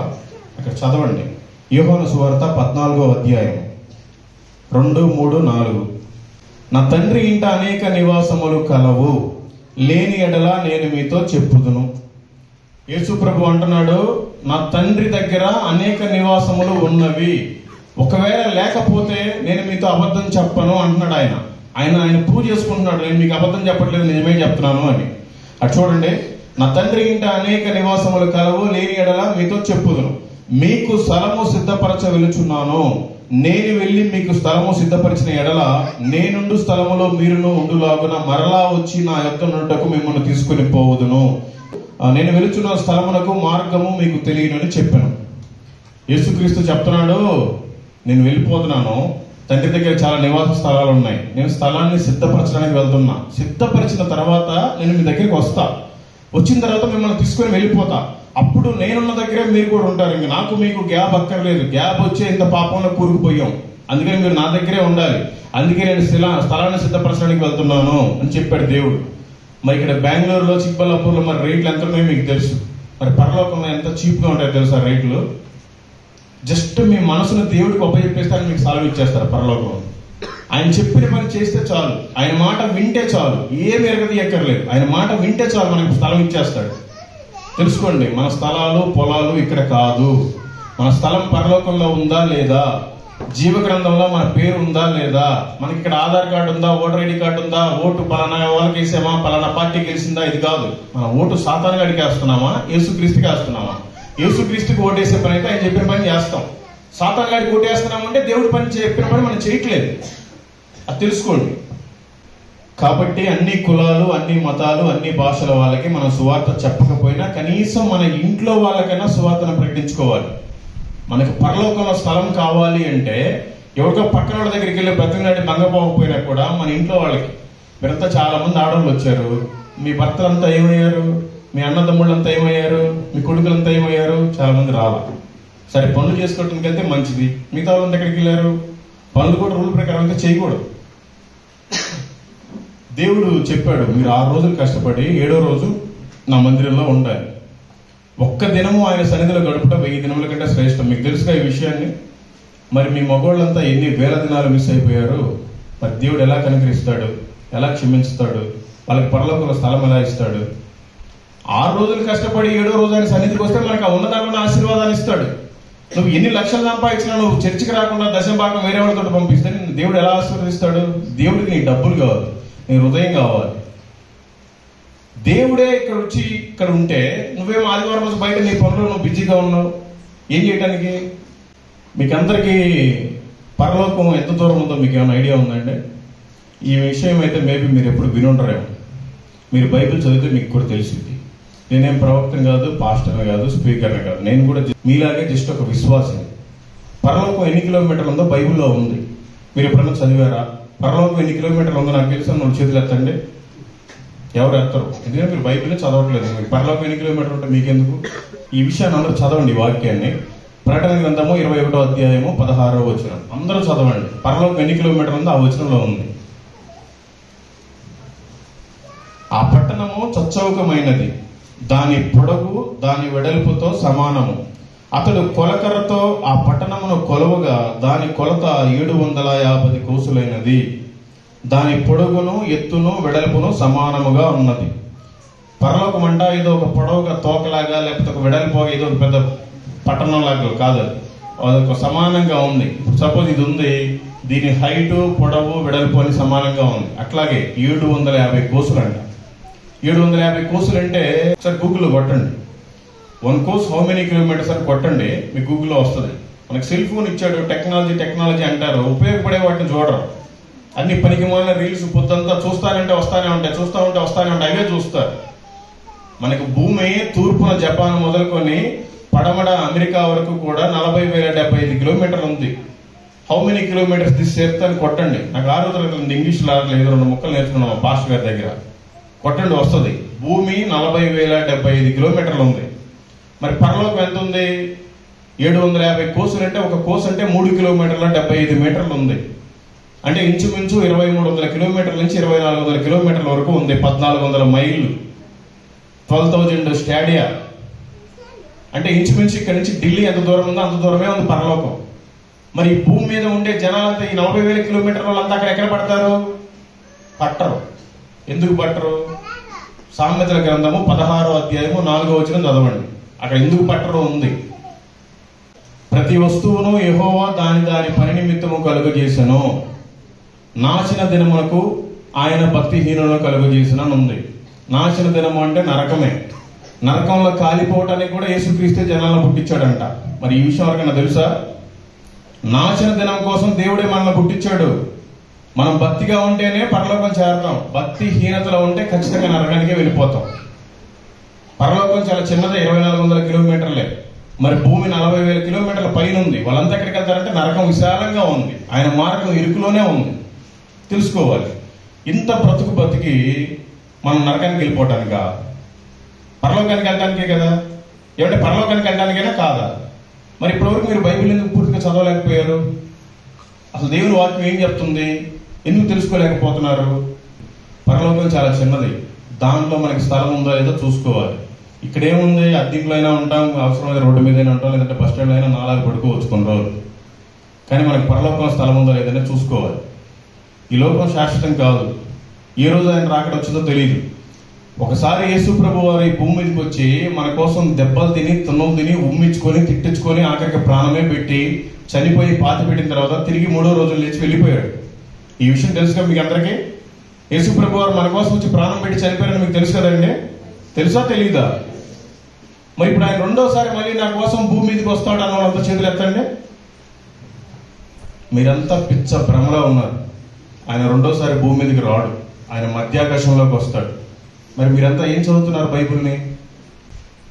తెలుసుకోండి. ఏదో మిమ్మల్ని పాయింట్అవుట్ చేయడం కాదు, ఒక రెస్పాన్సిబిలిటీ కలిగి బ్రతకాలి మనం. ఆయన చెప్పాడు, నేను దొంగ వల్లే వస్తానని. ఆయన ఎప్పుడు వస్తాడో ఎవరికి తెలియదు ఈ భూమి మీద మానవుడికి. మనకి వాక్యమే ఆధారం. ఆయన ఎప్పుడు వస్తాడు చెప్పాడు. యుద్ధాలు వస్తాయి, భూకంపాలు వస్తాయి, కరువులు వస్తాయి, రాజ్యం మీదకి రాజ్యం అయ్యి అని చెప్పారు కదా. అవన్నీ మనకు తెలుసు కదా, ఆల్రెడీ జరుగుతున్నాయి. మన ఆంధ్ర ప్రాంతంలో వరదలు వస్తే అసలు ఊర్లే కొట్టబోయే పరిస్థితి. అక్కడ ఏదో దేశం అసలు త్రాగడానికి నీరు లేదంట. ఉక్రెయిన్ రష్యాకి స్టార్ట్ అయిన యుద్ధం ఇప్పుడు ఇజ్రాయెల్ను చుట్టుముట్టాయి అన్ని. ఏ రోజు ఏం జరుగుతుందో తెలియదు. ప్రాణాలు కుప్పిట్లో పెట్టుకుని బ్రతుకుతున్నారు కొంతమంది ప్రజలు. ఎందుకంటే ఇవన్నీ కూడా రాకడికి సూచనలు. మరి ఆయన వచ్చేటప్పుడు ఏమైనా నీకు ఫోన్ చేసి వస్తాడా? రాడు. ఆయన వచ్చేటప్పుడు మధ్యాకాశంలోకి వచ్చిన తర్వాత మనకు ఒక సౌండ్ వినపడుతుంది, బూర శబ్దం. ఆ బూర సౌండ్ వినపడంగానే మనం చెక్కుపాటలు వెళ్ళిపోవాలి. మనం రెక్కలు వచ్చేస్తాయి, మనకి మహిమావసరం ధరించుకొని వెళ్ళిపోవాలి. మనం వెళ్ళిపోవాలి అంటే మనం పరిశుద్ధతలో ఉండాలి, పవిత్రంగా ఉండాలి. అలా ఉంటే మాత్రమే మనం పరలోకానికి వెళ్తాం. లేకపోతే ఇక్కడ మిగిలిపోతాం. ఇక్కడ మిగిలిపోతే ఏం జరుగుతుందో తెలుసుగా మీకు? వెళ్ళిపోయిన వాళ్ళు అంటే 7 సంవత్సరాల విందులో ఉంటారు. విందు ఉందని ఎవరికైనా తెలుసా? 7 సంవత్సరాల పైన మనకి ఒక్కరు కూడా ఉమ్మానట్లా. మరి మీరేం క్రైస్తవులో? ఒకసారి ఆయన రాకడ వచ్చిన తర్వాత బూర శబ్దం వినపడంగానే మనం అంతా రెప్పపాటులో వెళ్ళిపోతాం. 2 భార్యాభర్తలు ఉంటే ఒకరే వెళ్ళిపోతారు, ఒకరు మిగిలిపోతారు. 2 అన్నదమ్ములు ఉంటే ఒకరు మిగిలిపోతారు, ఒకరు వెళ్ళిపోతారు. 2 అక్కా చెల్లెలు ఉంటే ఒకరు మిగిలిపోతారు, ఒకరు వెళ్ళిపోతారు. ఇది వాక్యం సెలవిస్తుంది. సరే, వెళ్ళిపోతే మనకి 7 సంవత్సరాలు శ్రమలు, 7 సంవత్సరాలు విందు ఉంది, బాగానే ఉంటాం. ఇక్కడ ఉన్న వాళ్ళకి 7 సంవత్సరాలు శ్రమలు. ఈ విషయం తెలుసా మీకు? 7 సంవత్సరాలలో 3.5 సంవత్సరాలేమో శ్రమలు, మరొక 3.5 సంవత్సరాలేమో మహాశ్రమలు. మహాశ్రమలు అంటే ఎట్లాంటివి అంటే, మనకు ఓటర్ ఐడి కార్డు ఉంటుంది, ఓటు వేయనివ్వరు. మనకి రేషన్ కార్డు ఉంటుంది, ఏ ఒక్కరు గవర్నమెంట్ సాయం చేయరు. మనం బ్యాంకులో డబ్బులు ఉంటాయి, ఏ ఏటీఎం కార్డు పనిచేయదు. మనకి అసలు వాల్యూనే ఇవ్వరు. ఎందుకో తెలుసా? ఇప్పుడే టెక్నాలజీ అంతా మారిపోతుంది. ఊరికనే ఎవరో ఫోన్ చేసి మీకు ఒక ఓటీపీ వచ్చింది చెప్పండి అని చెప్పంగానే మన బ్యాంకులు మొత్తం లూటీ అయిపోతాం, మన అకౌంట్లో డబ్బులన్నీ పోతున్నాయి. ఇవన్నీ జరగకుండా గవర్నమెంట్ ఒక చిప్పుని తీసుకురాబోతుంది. ఇప్పటి నుంచి మనం ఏది కొన్నా కూడా అన్ని చోట్లకి వెళ్ళి ఫోన్ పే, గూగుల్ పే చేస్తే కుదరదు. ఖచ్చితంగా ఒక స్కాన్ చిప్ మనకి ఇక్కడ కానీ పెట్టబోతున్నారు. మనం ఏదైనా కొన్నప్పుడు ఆ స్కాన్ దగ్గర మనం చెయ్యి ఇట్లా పెట్టాలి, మనం లేదంటే మన తల అక్కడ పెట్టాలి. అది పెడితేనే మన బ్యాంకులో ఉండే డబ్బులు కట్ అవుతే మనకి ఆ వస్తువు ఇస్తారు. అది పెట్టుకుంటేనే మనం ఓటు వేయడానికి అర్హులం. అది పెట్టుకుంటేనే మనకి రేషన్ ఇస్తారు. కానీ అది పెట్టుకుంటే మనం పరలోకానికి వెళ్ళాం. ఈ విషయం వాక్యం చెప్తుంది. మనం ఆయన రాకడలో కనుక ఎత్తబడితేనేమో మనకు ఆ బాధ లేదు, సంఘం ఎత్తబడి వెళ్ళిపోద్దు. ఒకవేళ ఇక్కడ కానీ మిగిలిపోతే ఆ చిప్పు వేయించుకోవాలి. దాని పేరే 666 ముద్ర. అందరూ చిప్ అంటారు, 666 అంటారు, ఏదో. అది వేసుకోక ముందే మనం పరలోకానికి వెళ్ళిపోవాలి, మధ్యాకాశంలోకి వెళ్ళిపోవాలి ఆయనతో పాటు. అది వేసుకుంటే మాత్రం వెళ్ళలేము, అది దేవుడే సెలవిస్తున్నాడు. అందుకని ఈ బాధ అంతా మనకి ఎందుకు? ఆయన రాకడలో ఎత్తపడాలంటే మనం భక్తిగా ఉండాలి, అనేక మందిని భక్తిలోకి నడిపించాలి. ఇది ఒక్కటి చేస్తే చాలు. సరే, మళ్ళీ 3వసారి యేసుక్రీస్తు వస్తాడని మీకు ఏమైనా ఐడియా ఉందా? మూడోసారి దేవుడు భూమి మీదకి వస్తాడని మీకు ఏమైనా ఐడియా ఉందా? ఐడియా ఉందా? వాళ్ళు చేతులు ఎత్తండి. ఒక్కరు కూడా చేతులు ఎత్తట్లా. ఆయన భూమి మీదకి వస్తాడు. 7 సంవత్సరాల విందు అయిపోయిన తర్వాత, ఈ 7 సంవత్సరాల విందుకి వెళ్ళేటప్పుడే మనకంటే ముందు చనిపోయిన వాళ్ళందరూ లేచి వెళ్ళిపోతారు. వాళ్ళ వెనకాల మనం కూడా వెళ్ళిపోతాం. 7 సంవత్సరాల విందు, ఇక్కడ ఈ శ్రమలు 7 సంవత్సరాలు అనుభవిస్తారు వీళ్ళంతా. ఆ తర్వాత యేసు ప్రభువే భూమి మీదకి వస్తాడు, 1000 సంవత్సరాల పరిపాలన చేస్తాడు. ఈ విషయం వల్ల మీకు తెలుసా తెలీదా? 1000 సంవత్సరాలు యేసుక్రీస్తు పరిపాలన చేస్తాడు. నాకు చేతులు ఎత్తండి. ఒక్కరు ఎత్తట్లా. అసలు నిజంగా మీరు ఏమని గ్రహిస్తారండి? అసలు ఏమనుకుంటున్నారు మీరు? దేవుడు అంటే ఏదో నామకార్థంగా ఉంటే ఎట్లా సరిపోద్ది? దేవుడు భూమి మీదకి వచ్చి 1000 సంవత్సరాలు ఇజ్రాయెల్ క్యాపిటల్ గా పెట్టి ఆయన రాజుగా పరిపాలిస్తాడు. అప్పుడు ఏ దొంగతనాలు, మోసాలు, అక్రమాలు ఏమి ఉండవు. 1000 సంవత్సరాలు అయిపోయిన తర్వాత సాతాన్ గాడిని బంధించేసి ఈ భూమిని మొత్తం చాప చుట్టినట్టుగా చుట్టి అగ్నిగంధకాలతో వేసేసి మనల్ని అందరిని పరలోకానికి తీసుకెళ్లిపోతాడు. అప్పుడు మనకి తీర్పు జరిగేది.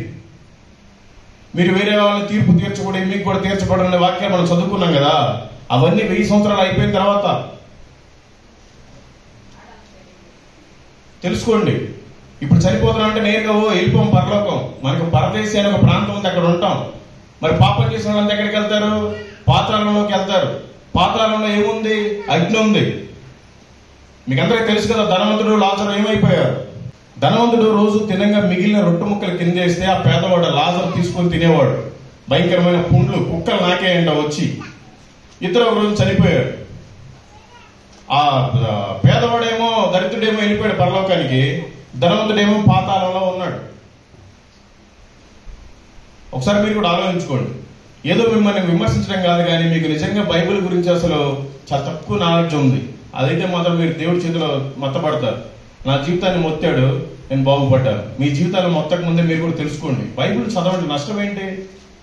ఎన్నో చదువుతూ ఉంటాం, ఎన్నో చూస్తూ ఉంటాం, ఎంతో టైం వేస్ట్ అయిపోతుంటాం. రోజు ఒక అధ్యాయం చదివిన ఈ పాటికి అయిపోతుంది కదండి. మనం ఒక ఇల్లు కట్టుకుంటాం, నాకు ఒక ఇల్లు ఉందంటాం, ఒక పొలం ఉందంటే, ఒక ఫ్లాట్ ఉందంటాం, ఒక ఎకరా ఉందంటాం.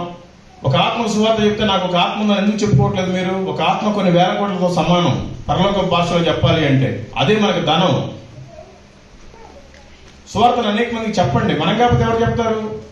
యేసు ప్రభువు వారు ఒకసారి భూమి మీదకి వచ్చి సువార్తను ప్రకటించారు. ఇప్పుడు ఆయన మనకే ఉపయోగింపేసి వెళ్ళిపోయాడు. మనమే చేయకపోతే, ఆయన చెప్పిన పని చేయకుండా అసలు మనం ఎందుకు బ్రతకాలి? ఈరోజు చనిపోతే ఏంటంటే రెస్పాన్సిబిలిటీ. దయచేసి తెలుసుకోండి.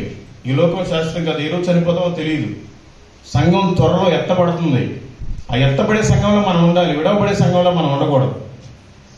పాస్టర్ గారు మంచి అనుభవాల్లో చాలా పెద్ద ఆయన కూడా చాలా చిన్న స్థితిలో నుంచి దేవుడు ఎన్నుకొని ఎంతగా గొప్పగా చేశాడు. అసలు ఎంతమంది వస్తారని నేను నమ్మలేదు. పాస్టర్ గారు చెప్పారు 50-60 మంది వస్తారని. మేము వచ్చినప్పుడు 4-5 ఉన్నారు. టపటపా వచ్చేసారు. చాలా సంతోషం. కానీ మనం అంతా ఎత్తబడతామా తెలుసుకోవాలి. పాటలు బాగానే పాడుతున్నాం, చూడటానికి బాగానే నీట్గా ఉంటున్నాం. వేషధారణ మాత్రం బాగానే ఉంది. మంచి చీర కట్టుకుంటున్నాం, గ్లౌజ్ చేసుకుంటున్నాం, నిద్ర ముసుకేసుకుంటున్నాం, బైబిల్ పెట్టుకుంటున్నాం, మనకున్న అయ్యో పెట్టుకుంటున్నాం, వస్తున్నాం, బాగానే ఉంది. మరి మనలో భక్తి ఏమైంది? బైబిల్నే చదవకపోతే ఎట్లా అంటే? బేసిక్సే తెలుసుకోకపోతే ఎట్లా? అందుకని దయచేసి తెలుసుకోండి. ఇలా మాట్లాడినందుకు మీ హృదయాలు ఏమన్నా గాయపడేటైతే నన్ను దయతోటి క్షమించండి. నేను ముందే చెప్తున్నాను, నేను ఎందుకు పనికిరాని ఒక వేస్ట్ ఫెలోని నేనే ఇంతమందికి చెప్పగలిగినప్పుడు మీరంతా మంచోళ్ళు కదా. మీరు ఆయన అడిగినప్పుడు సమాధానం ఏం చెప్తారు? అందుకని దయచేసి నాలాంటి దుర్మార్గులు చాలా మంది ఉంటారు. వాళ్ళందరికీ మీరు సువార్తను ప్రకటించండి. ఆ రోజు కనుక నేను చనిపోదాం అనుకున్నప్పుడు ఆ అబ్బాయి కనుక నాకు సువార్త చెప్పకపోతే నేను చనిపోయేవాడు. ఆ రోజు ఆ అబ్బాయి నాకు సువార్త చెప్పాడు కాబట్టి నేను ఇంతమందికి మాదిరికరంగా ఉన్నాను. అలా మీరు కూడా ఎందుకు మాదిరికరంగా ఉండకూడదు? అంటే మీ జీవితాన్ని ఇంకా మొత్తలేదని మీకు గర్వం. అందుకే మీరు దేవుడి పని చేయట్లేదు. తెలుసుకోండి. నేను రోజు పెట్రోల్ బంక్ లో పడుకుంటాను. సాయంత్రం 6 గంటల వరకు సువార్త ప్రకటించి ఎక్కడైనా దగ్గరలో ఇలాంటి మందిరం ఉంటే ఆ మందిరం దగ్గరికి వెళ్తాను పడుకోవడానికి. ఆ పాస్టర్ గారు కొంతమంది ప్రేమిస్తారు, భోజనం పెడతారు, మంచిగా చూసుకుంటారు. కొంతమంది బ్రదర్ ఇక్కడ వద్దు, కరెంట్ ఉండదు, నీళ్లు సరిగ్గా ఉండవు, దోమలు ఉంటాయి, ఇక్కడ వద్దు బ్రదర్ ఎక్కడన్నా చూసుకోండి మొమ్మాటంగా లేకుండా చెప్పేస్తారు. అంటే ఏంటంటే వాళ్ళ ఉద్దేశం, వాళ్ళు ఆ పరిసర ప్రాంతాల్లో సువార్తను చేయరు, చేసేవాళ్ళంటే వాళ్ళకి ఇష్టం ఉండదు. కొంతమంది పాస్టర్లు అలా ఉన్నారు మా ఏరియాలో. పెట్రోల్ బంక్ లో పడుకుంటే ఏసీ చేసుకుని పడుకుంటే తెల్లారేసరికి 800 రూపాయలు డీజిల్ అయిపోతుంది. నా దగ్గర ఏం డబ్బులు ఉండవు. అందుకే నేను కార్ లాక్ చేసేసి కిందనే చాప్ వేసుకొని పెట్రోల్ బంక్ లో దోమ తయారేసుకొని పడుకుంటాను. మీరు ఒకసారి ఎప్పుడన్నా పెట్రోల్ బంక్ లో ఒకసారి ఇంటికి వెళ్ళి ట్రై చేసేయండి. దరిద్రమైన చండాలంగా ఉంటాయి, అసలు నీట్గానే ఉండవు. కానీ నాకు నీట్గానే ఉంటాయి. ఎందుకంటే నా కోసం దేవుడు ప్రాణం పెట్టాడు. నేను ఆయన కోసం సువార్త చేస్తున్నాను. నేను ఎందుకు స్నానం చేయకూడదు? ఈ మైండ్ సెట్ అనమాట నాకు. ఇప్పటికి 3 సంవత్సరాలు దగ్గర 32 నెలలు అయిపోయింది. ప్రతిరోజు కారులోనే పడుకుంటున్నాను. వర్షం వస్తే వర్షం రాకపోతే పెట్రోల్ బంక్లోనే పడుకుంటాను. చాలా హేళనగా చూస్తూ ఉంటారు. అరే వీడికింటే వోక్స్ వ్యాగన్ ఏంటో కారు ఉంది, వీడింటి కింద చాపేసుకొని పడుకుంటాడు నవ్వుకుంటారు పెట్రోల్ కొట్టించుకోవడానికి వచ్చినప్పుడు. అని నాకు సిగ్గులేదు. రోజు పడుకునేసరికి ఏమో 12:30, 1, 2 కూడా అయిన రోజులు ఉంటాయి. ఎందుకంటే నేను ఒక్కడిని వీడియో కూడా ఎడిటింగ్ చేసుకోవాలి. ఇలా చేయడం వల్ల చాలా మంది ఇన్స్పైర్ అయ్యి అనేక మంది సువార్త చేస్తున్నారు. మళ్ళీ పొద్దున్నే 5 గంటలకల్లా లేవాలి, లేదంటే వాళ్ళే వచ్చి వాటర్ కొట్టడం, లేకపోతే అందరూ వచ్చి పార్కింగ్ ఎక్కువైపోతే తెలుపమంటే ఇట్లా చెప్తారు. సరిగ్గా నిద్రపోక గట్టిగా 6 గంటలు కూడా నిద్రపోక చాలా సంవత్సరాలు అయింది, 3 సంవత్సరాలు అవుతుంది. అలాంటి సిచ్యువేషన్ ఎందుకు చెప్తున్నా అంటే ప్రతి నిమిషం వాల్యుబుల్, దేవుడి కోసం ఏదో ఒకటి చేయాలి అని ఆ భారంతో నేను పెట్రోల్ బంక్లోనే పోయి సువార్త చేస్తా ఉన్నాను. ఒకటి చెప్పి ముగించేస్తాను.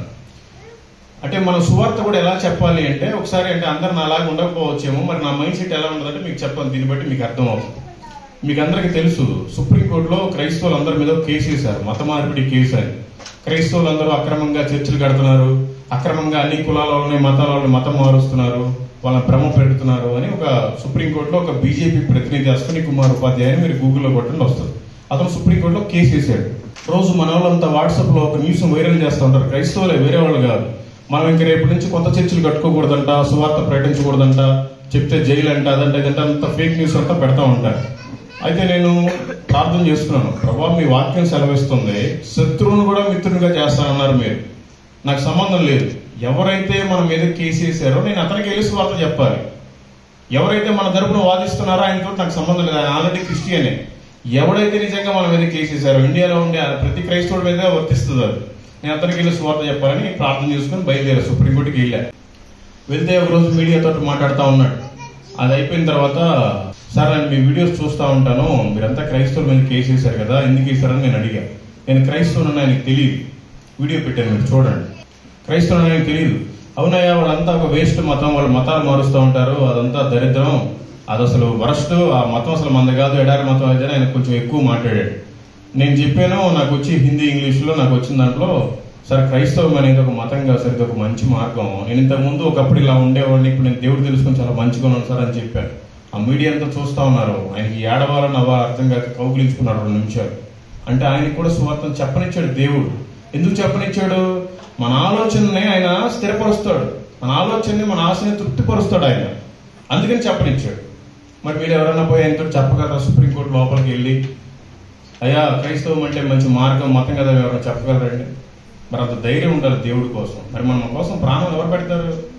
దేవుడు నా కోసం ఈ భూమి మీదకి వచ్చి ప్రాణం పెట్టాడు, నేను దాన్ని నమ్ముతాను. మరి మీ అందరి కోసం దేవుడు ప్రాణం పెట్టలేదా? మరి మీరు ఎందుకు సువార్తను చెప్పలేకపోతున్నారు? మనం చెప్పాలి అనుకుంటే దేవుడు ఏదైనా చేపించగలడు. ఆ బాధ్యత మనం తెలుసుకోవాలి, ఆ భారాన్ని మనం కలిగి ఉండాలి. ఇంకొకటి చెప్పి ముగిస్తాను. మేము ఇండియా అంతా కూడా తిరుగుతూ ఉంటాం. అసలు చాలా మంది మతోన్మాదులు అమెరికా మతం, ఎడారి మతం, ఆ మతం, ఈ మతం అని చాలా మాకు ఎక్కువగా ఆంధ్ర తెలంగాణలో బాగా వైరల్ చేస్తూ ఉంటారు. మాకు బాగా పోటీకి ఆర్ఎస్ఎస్ బీజేపీ వాళ్ళు కూడా మనలాగే క్రైస్తవులు మారుస్తూ హిందువులు కలుపుతూ ఉంటారు. వాళ్ళే క్రైస్తవుల వేషం వేసుకొని వాళ్ళకి అప్పుడప్పుడే బొట్లు పెట్టుకొని మంగళసూత్రాలు కట్టుకొని కొంచెం యాక్టింగ్ చేస్తూ ఉంటారు. వాళ్ళు కూడా వీడియోలు సర్క్యులేట్ చేస్తూ ఉంటారు బాగా ఎక్కువ. అయితే ఇట్లా కాదు, అసలు మన భారతదేశానికి సువార్తను ఎవరు తెచ్చారు, ఎలా తెచ్చారు, ఎవరు ప్రకటించారు, ఏమైంది అనేది దాని మీద నేను రీసెర్చ్ చేశాను. అన్ని రాష్ట్రాలు తిరిగాను, అన్ని కేంద్రపాలిత ప్రాంతాలు తిరిగాను, కానీ కేరళ మాత్రం నాకు ఒక స్పెషల్గా నిలిచిపోయింది నా జీవితంలో. ఫస్ట్ తోమా గారు వచ్చారు కేరళ ప్రాంతంలో, కొడంగలూరు అనే ప్రాంతంలో. ఆయన ఫస్ట్ భూమి మీదకి అడుగు పెట్టాడు, మన భారతదేశ భూమి మీదకి. ఆయనని ఒక కేరళ రాజు ఏదో కార్పెంటర్ వర్క్ చేయడానికి పిలిపించుకున్నాడు. ఆయన బాగా పనిచేస్తాడు, థామస్ అంటే బాగా పేరుందని. అయితే వాళ్ళంతా కూడా యేసు ప్రభు వారు ఆరోహణమై వెళ్ళిపోయిన తర్వాత శిష్యులందరూ కూడా చీట్లు వేసుకున్నారంట, నువ్వు ఏ దేశానికి వెళ్ళాలి, నువ్వు ఏ దేశానికి వెళ్ళాలి, నువ్వు ఏ దేశానికి వెళ్ళాలని.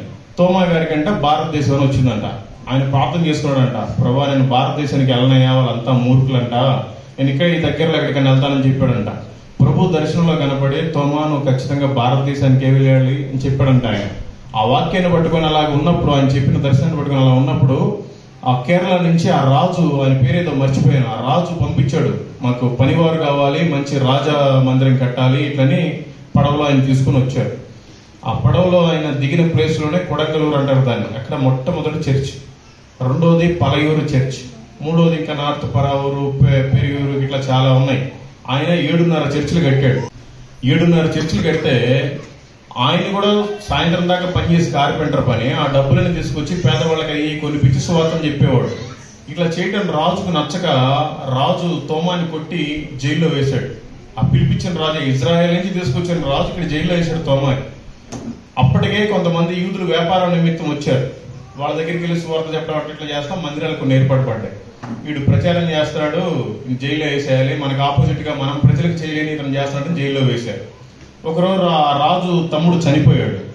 చనిపోతే అందరూ వేడ్చుకుంటా తీసుకెళ్తున్నారంట. ఈ తోమ అన్నాడంట, మా దేవుడు బ్రతికిస్తాడు, యేసుక్రీస్తు మంచి దేవుడు, నేను ప్రార్థన చేస్తాను, ఒకసారి అవకాశం ఇవ్వమన్నాడంట తోమ జైల్లో నుంచి. ఆ జైలర్ తోటి అతను వెళ్ళి అతనికి చెప్పినప్పుడు ఆ రాజు పక్కనే ఉండే మంత్రి ఇతను కొట్టమని చెప్పి మళ్ళీ కొట్టారంట పాపం తోమని. ఇంకొంచెం ఆగిన సేపు తర్వాత, అయ్యా సీరియస్ గా చెప్తున్నాను, ఆయన కొట్టింది కాదు, ఒకవేళ ఆయన కానీ చనిపోయిన ఆయన బ్రతకపోతే నన్ను కూడా చనిపోయాడు అని తోమ ప్రామిస్ చేశాడంట. ఈ విషయాన్ని రాజుగారికి చెప్పారు. సరే ఒక అవకాశం ఇద్దామని రాజుగారి జైల్లో నుంచి బయటికి తీసుకొచ్చి, హిందూస్ అంతా ఒక సాంప్రదాయం చేస్తూ ఉంటారు, డెడ్ బాడీని తీసుకెళ్లేటప్పుడు కొంత దూరం తీసుకెళ్లిన తర్వాత దింపుడు కలవని ఒక చోట దించి వాళ్ళకి బాగా ఇష్టమైన వాళ్ళతో 3 చోట్ల పిలిపిస్తారు. డాడీ అనో మమ్మీ అనో ఎవరైతే వాళ్ళతో పిలిపిస్తారు. దింపుడు కలం దగ్గరికి తీసుకొచ్చి తోమా గారిని తీసుకొచ్చి ప్రార్థన చేస్తే అద్భుతంగా 3 సెకండ్లోనే లేచాడంట. తోమా గారు పోయి చెయ్యి పెట్టంగానే ఏసునామనగానే లేచాడంట. లేచినప్పుడు అప్పుడు ఆ రాజు తెలుసుకొని మీరు మందిరాలు కట్టుకోమని పర్మిషన్ ఇచ్చి అప్పటి నుంచి మనకి సువార్త పర్మిషన్ వచ్చిందనమాట మన ఇండియాకి. 7.5 మందిరాలు కట్టాడు ఆయన. 7 ఏమో ఫుల్గా కట్టాడు, ఒకటేమో హాఫ్ కట్టిన తర్వాత చెన్నై ప్రాంతానికి రావాల్సి వచ్చింది. చెన్నై వచ్చి ఒక చోట ప్రార్థన చేసుకున్నప్పుడు బలెంతో పొడిచారు, చంపేశారు. అది చెన్నైలో థామస్ మౌంట్ అంటారు. 7.5 చర్చిలో ఈ శబరిమల అయ్యప్ప స్వామికి పక్కనే 15 కిలోమీటర్ల దూరంలో ఆయన కట్టిన 6వ మందిరం ఉంది. 6వ మందిరం అంటే ఆయన కడుతుంటే ఏనుగులు తొండంతో ఆ ముద్దులను తీసుకొచ్చి అందించాడు. సింహాలు పులులు ఆ చెట్లకి ఎంత పీకేసి ఆ తాటంతా ఇస్తే ఆ ముద్దులకి ఆ తాటేసి ముడేసి బాగా ఆ పాకలు అట్లా వేసి మందిరం కట్టాడంట. ఆయన ఆ ప్రాంతంలో ప్రార్థన చేసుకుంటుంటే సింహాలు, ఏనుగులు, నెమళ్ళు, జింకలు అన్ని కూడా మోకాళ్ళ మీద సాష్టాంగపడ్డాయంట. అంత భక్తిపరుడు ఆయన, అంత పరిశుద్ధుడు. అక్కడికి వెళ్ళి ప్రార్థన చేసుకుంటుంటే ఎవరు నరమానవులు ఉండరండి. ఇప్పటికీ ఏనుగులు, పురులు అవన్నీ పెంట పెడితే అంత పేడ మనకు కనిపిస్తూనే ఉంటది. ఎప్పుడు అరుపులు, కేకలు అన్ని వినపడుతుంటాయి. జంతువులు అన్ని కూడా భయం, ఎవరు వెళ్ళరు. మందిరం అనేది చాలా అద్భుతంగా కట్టారు ఈ మధ్య కాలంలోనే. ఇప్పుడు వెళ్ళటానికే భయం. 3.5 కిలోమీటర్ మెయిన్ రోడ్ నుంచి లోపలికి వెళ్ళాలి అడుగులు. పోయిన కారు మళ్ళీ ఏదైనా ఎదురొస్తే మళ్ళీ వెనక్కి రావాలి, ముందుకు వెళ్ళదు. ఆ చర్చి దగ్గర మాత్రం వెళ్ళి అట్లా తిప్పుకొని రావడానికి అవకాశం. భయపడుతూ వెళ్ళాం నేను ఇంకో తమ్ముడు. వెళ్ళి ప్రార్థన చేసుకుంటుంటే చాలా బాధ వేసింది. అబ్బా ఇప్పుడు రావడానికే ఇంత భయపడ్డాము. ఆయన 1950 సంవత్సరాల క్రితం అసలు ఇక్కడికి వచ్చి ఎలా సువార్త చేశాడు, అసలు ఏం తిన్నాడు, అసలు ఏం పడుకున్నాడు, ఇట్లా చాలా బాధ వేసి బాగా ఏడ్చి ప్రార్థన చేసుకున్నప్పుడు దేవుడు నాతో అక్కడ మాట్లాడాడు. ఇండియా మొత్తం నేను అన్ని చోట్ల దిగి ప్రార్థన చేసుకుంటే ప్రేయర్ వాక్ చేశాను, చాలా మందికి సువార్త చేశాను. కానీ కేరళలో ఉండే 6వ చర్చిలో మాత్రం నాకు ఒక కొత్త అనుభూతి, అది ఎప్పుడు నేను జీవితంలో మర్చిపోను. దేవుడు నాతో అక్కడి నుంచి మాట్లాడాడు, నాకు చాలా మంచిగా అనిపించింది. ఆ తర్వాత సరే అని వచ్చేసాము. వచ్చే దారిలో మళ్ళీ ఇంకోసారి కార్ కి యాక్సిడెంట్ అయింది, దాన్ని తీసుకొచ్చి షోరూమ్ లో పడేసాను, రిపేర్ కి 10 రోజులు పట్టిందని చెప్పారు. ఇన్ని రోజుల్లో ఏం చేయాలి, నేను మళ్ళీ ఒకసారి తోమా గారి చర్చికి వెళ్ళి ప్రార్థన చేసుకుని వద్దామని బయలుదేరా. మా ఊరు నుండి, మా దగ్గరలో ఊరు నుండి చెన్నైకి బస్సులో వచ్చి చెన్నై నుంచి త్రివేంద్రానికి ఫ్లైట్ లో వెళ్ళి నేను ఒకటి ఆలోచించాను. తోమా గారు అప్పట్లో సెల్ ఫోన్ లేదు, వాచ్ లేదు, ఒక దీపం కూడా లేదు. అట్లాంటి పరిస్థితుల్లో ఆయన అక్కడ సేవ చేశాడు. ఆయనలాగా సేవ చేయకపోయినా ఒక్కరోజు ఆయనలాగా ప్రార్థన చేసుకోవాలి, ఆయన మందిరంలోకి వెళ్ళి డిసైడ్ అయిపోయి ఎయిర్పోర్ట్ లో నుంచి హోటల్కి వచ్చి హోటల్లో ఒక రూమ్ తీసుకొని నా సెల్ ఫోను, వాచ్, నా బట్టలు, లగేజ్ అక్కడ పెట్టేసి క్యాబ్ ఎక్కి వెళ్ళిపోయి మళ్ళీ రేపొద్దాం 24 గంటల తర్వాత ప్రార్థన చేసుకోవాలి అనుకుని ఆలోచించాను. నేను జనరల్ గా ఆలోచించినాక ఒక గంట అయినాక వెళ్దాంలే, రాత్రి నుంచి జర్నీ చేద్దాం కదా అని ఆ బెడ్ మీద పడుకున్నాను. అక్కడ నాకు ఒక ఆలోచన వస్తుంది, ఎంతో మంది అమ్మాయిలు అబ్బాయిలు వచ్చి ఇక్కడ వ్యభిచారం చేస్తున్నారు, పాపాలు చేస్తున్నారు. నా జీవితంలో ఇంకెప్పుడు నేను హోటల్ రూమ్ కి రాను అనేది నేను ప్రామిస్ చేసుకున్నాను. మన పని మనం వదులుకొని ఆయన పని ఎప్పుడైతే చేస్తామో మన పని ఆయన ఆటోమేటిక్ గా జరిగిస్తానే ఉంటాడు. ఇది సత్యం. ఎందుకంటే నేనేం చెప్పలేను, నా దగ్గర ఇంకేం, ఎందుకంటే మ్యాటర్ కూడా ఏముండదు. అందుకని దయచేసి మీరు కూడా మీ పనులు మీరే కాదు, దేవుడి పని కూడా చేయండి, ఇది మన బాధ్యత. లేదంటే అనుకుంటున్నారు ఏదో మనం వస్తున్నాం వెళ్ళిపోతాం, మనం ఎవరు అడిగేవాళ్ళు లేదని. చనిపోయిన తర్వాత ఆ రోజు నీకు రక్షణ కలగదు, మీ వాళ్ళకి రక్షణ కలగదు. దయచేసి ఇక్కడ ఉన్నప్పుడే మనకి చాలా సమయాన్ని ఇచ్చాడు, ఆ విషయాన్ని మనం సద్వినియోగం చేసుకోవాలి. లేకపోతే నరకానికి వెళ్ళటం ఖాయం, అక్కడ అగ్ని ఆరదు, పురుగు చాలు. అందుకని దయచేసి మీ ఇంట్లో ఎవరైనా దేవుడు నమ్ముకోకపోతే ఈ రోజే వెళ్ళండి, బ్రతిమలాడండి, వాళ్ళ చేతులు పట్టుకోండి, గడ్డం పట్టుకోండి, అవసరమైతే కాళ్ళు పట్టుకోండి. ఇక్కడే అవకాశం. ఒకసారి చనిపోయిన తర్వాత మీ వాళ్ళు ఎవరిని కూడా నరకంలో నుంచి ప్రభు విడిపించడు. ఇక్కడ మనకు సమయాన్ని ఇచ్చాడు. మనం వయసులో ఉన్నప్పుడు ఒక అమ్మాయిని లవ్ చేయాలన్నా, ఒక అబ్బాయిని లవ్ చేయాలన్నా ఎంత టాలెంట్ ఉపయోగిస్తాం. ఏదైనా ఒక జాబ్ సంపాదించాలంటే ఎంత టాలెంట్గా మనం ఇంటర్వ్యూలో పాస్ అవుతాం, ఎంత మంచిగా ఎగ్జామ్ రాస్తాం. అట్లాంటిది ఒక ఆత్మను పరలోకానికి చేర్చడం కోసం, ఒక ఆత్మను రక్షించడం కోసం మనం ఎందుకు అంత మనసు పెట్టి వాళ్ళకి సువార్త చెప్పలేము? మనం చేయాలి అనుకుంటే ఎట్లయినా చేయలేదు. దయచేసి మనం కూలి పని చేస్తున్నామా, లేదా బిజినెస్ చేస్తున్నామా, చిన్నపాటి జాబ్ చేస్తున్నామా, పెద్ద జాబ్ చేస్తున్నామా, గవర్నమెంట్ జాబ్ చేస్తున్నామా, అనవసరం. 3 పూట్ల ఏదో ఒకటి చేసి దేవుడు పోషిస్తున్నాడు మనల్ని. కనీసం ఒక 3 కన్నా సువార్తను చెప్పాలి రోజు. కనీసం 3 పూట్ల 3 తింటున్నావే, 3 చెప్పకపోయినా కనీసం ఒక్కరికన్నా చెప్పండి. ఈ రోజు నేను ఒక్కరికి కూడా సువార్తను ప్రకటించలేకపోయాను అనుకున్నప్పుడు ఆ రోజు భోజనం చేయబాకండి మీరు. ఇది సత్యం. ఇక్కడ వస్తున్నా పర్లేదు కానీ అక్కడ మాత్రం కాలిపోతారు. ఇది సత్యం. దయచేసి రోజు కనీసం ఒక్కరికైనా సువార్తను ప్రకటించండి. ఒక్కరికి సువార్త ప్రకటిస్తే ఏమవుతుందంటే, నేనే ఎగ్జాంపుల్. నేను ఆ రోజు చనిపోతే ఏం లేదు, ఈరోజు బ్రతుకున్నాను కాబట్టి లక్షల మందికి ఇన్స్పిరేషన్.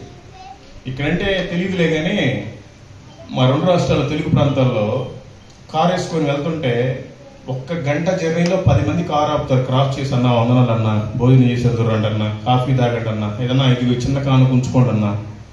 నా కులంలో నన్ను వెలివేశారు. కానీ ఈ రోజు వెళ్తుంటే దేవుడి అభిమానం, అది దేవుడి ప్రేమ. అన్నా అని ఇలాగ ఎవరు సువార్త చేయలేరన్నా, ఈ పాస్టర్లు అంతా డబ్బులు సంపాదించుకుంటున్నారన్నా, మిద్దెలు మేడలు కట్టుకుంటున్నారన్నా, చర్చ ఎందుకు పనికి రాకుండా ఉంచుకుంటున్నారన్నా. నాకు ఈ మాట చెప్పినప్పుడు ఈరోజు భలే గుర్తొచ్చింది. పాస్టర్ గారికి పాపం ఉండటానికి రెంట్ హౌస్, కానీ మందిరం మాత్రం పోరాడి ఇక్కడ పెట్టాడు. ఆయన దగ్గర నేను చాలా నేర్చుకున్నాను. చాలా తగ్గింపు తత్వం. ఫ్యామిలీ అంతా చాలా మంచిగా కలిసి ఉన్నారు వాళ్ళు. ఈ రోజు అసలు ఒకరికొకరు పడట్లేదు. ఎగ్జాంపుల్ ఇన్ని గొప్పలు చెప్తున్నాను. నేనే మా ఫాదర్ తోటి 16 సంవత్సరాలు మాట్లాడాలి, కానీ వాళ్ళంతా చాలా అన్యోన్యంగా బాగున్నారు. ఇలాంటి పాస్టర్లు కాదు, బయట సంగతి చెప్తున్నాను.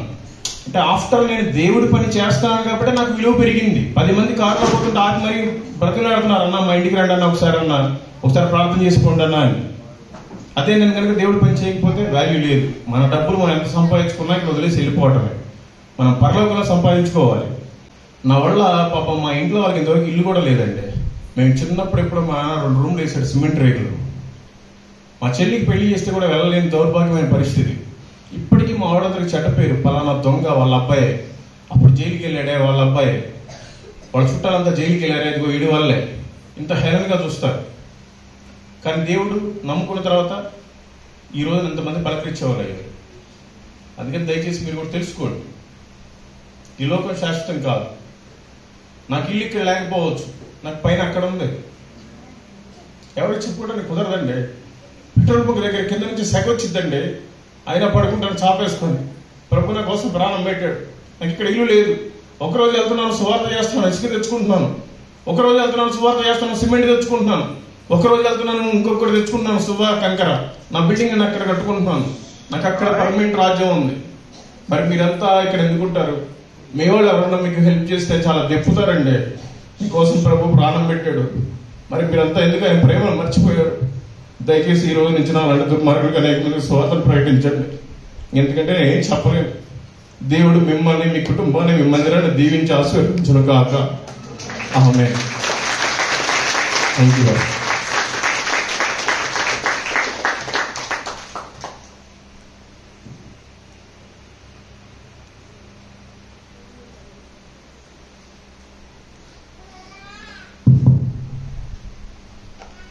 హల్లెలూయా.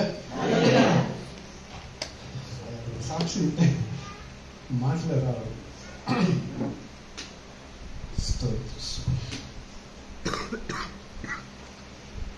సృష్టిలో దేవుని ప్రణాళిక ఎట్టుంటుంది ఎవరికి చెప్పలేము, ಯಾರು ಗೊತ್ತಿಲ್ಲ. ಪರಿಸ್ಥಿತಿ ಮನುಷ್ಯ ಯಾವ ರೀತಿ ಉಪಯೋಗಿಸ್ಕೊಂತಿರ್ತಾರೆ, ಭಯಂಕರದ ಪರಿಸ್ಥಿತಿ.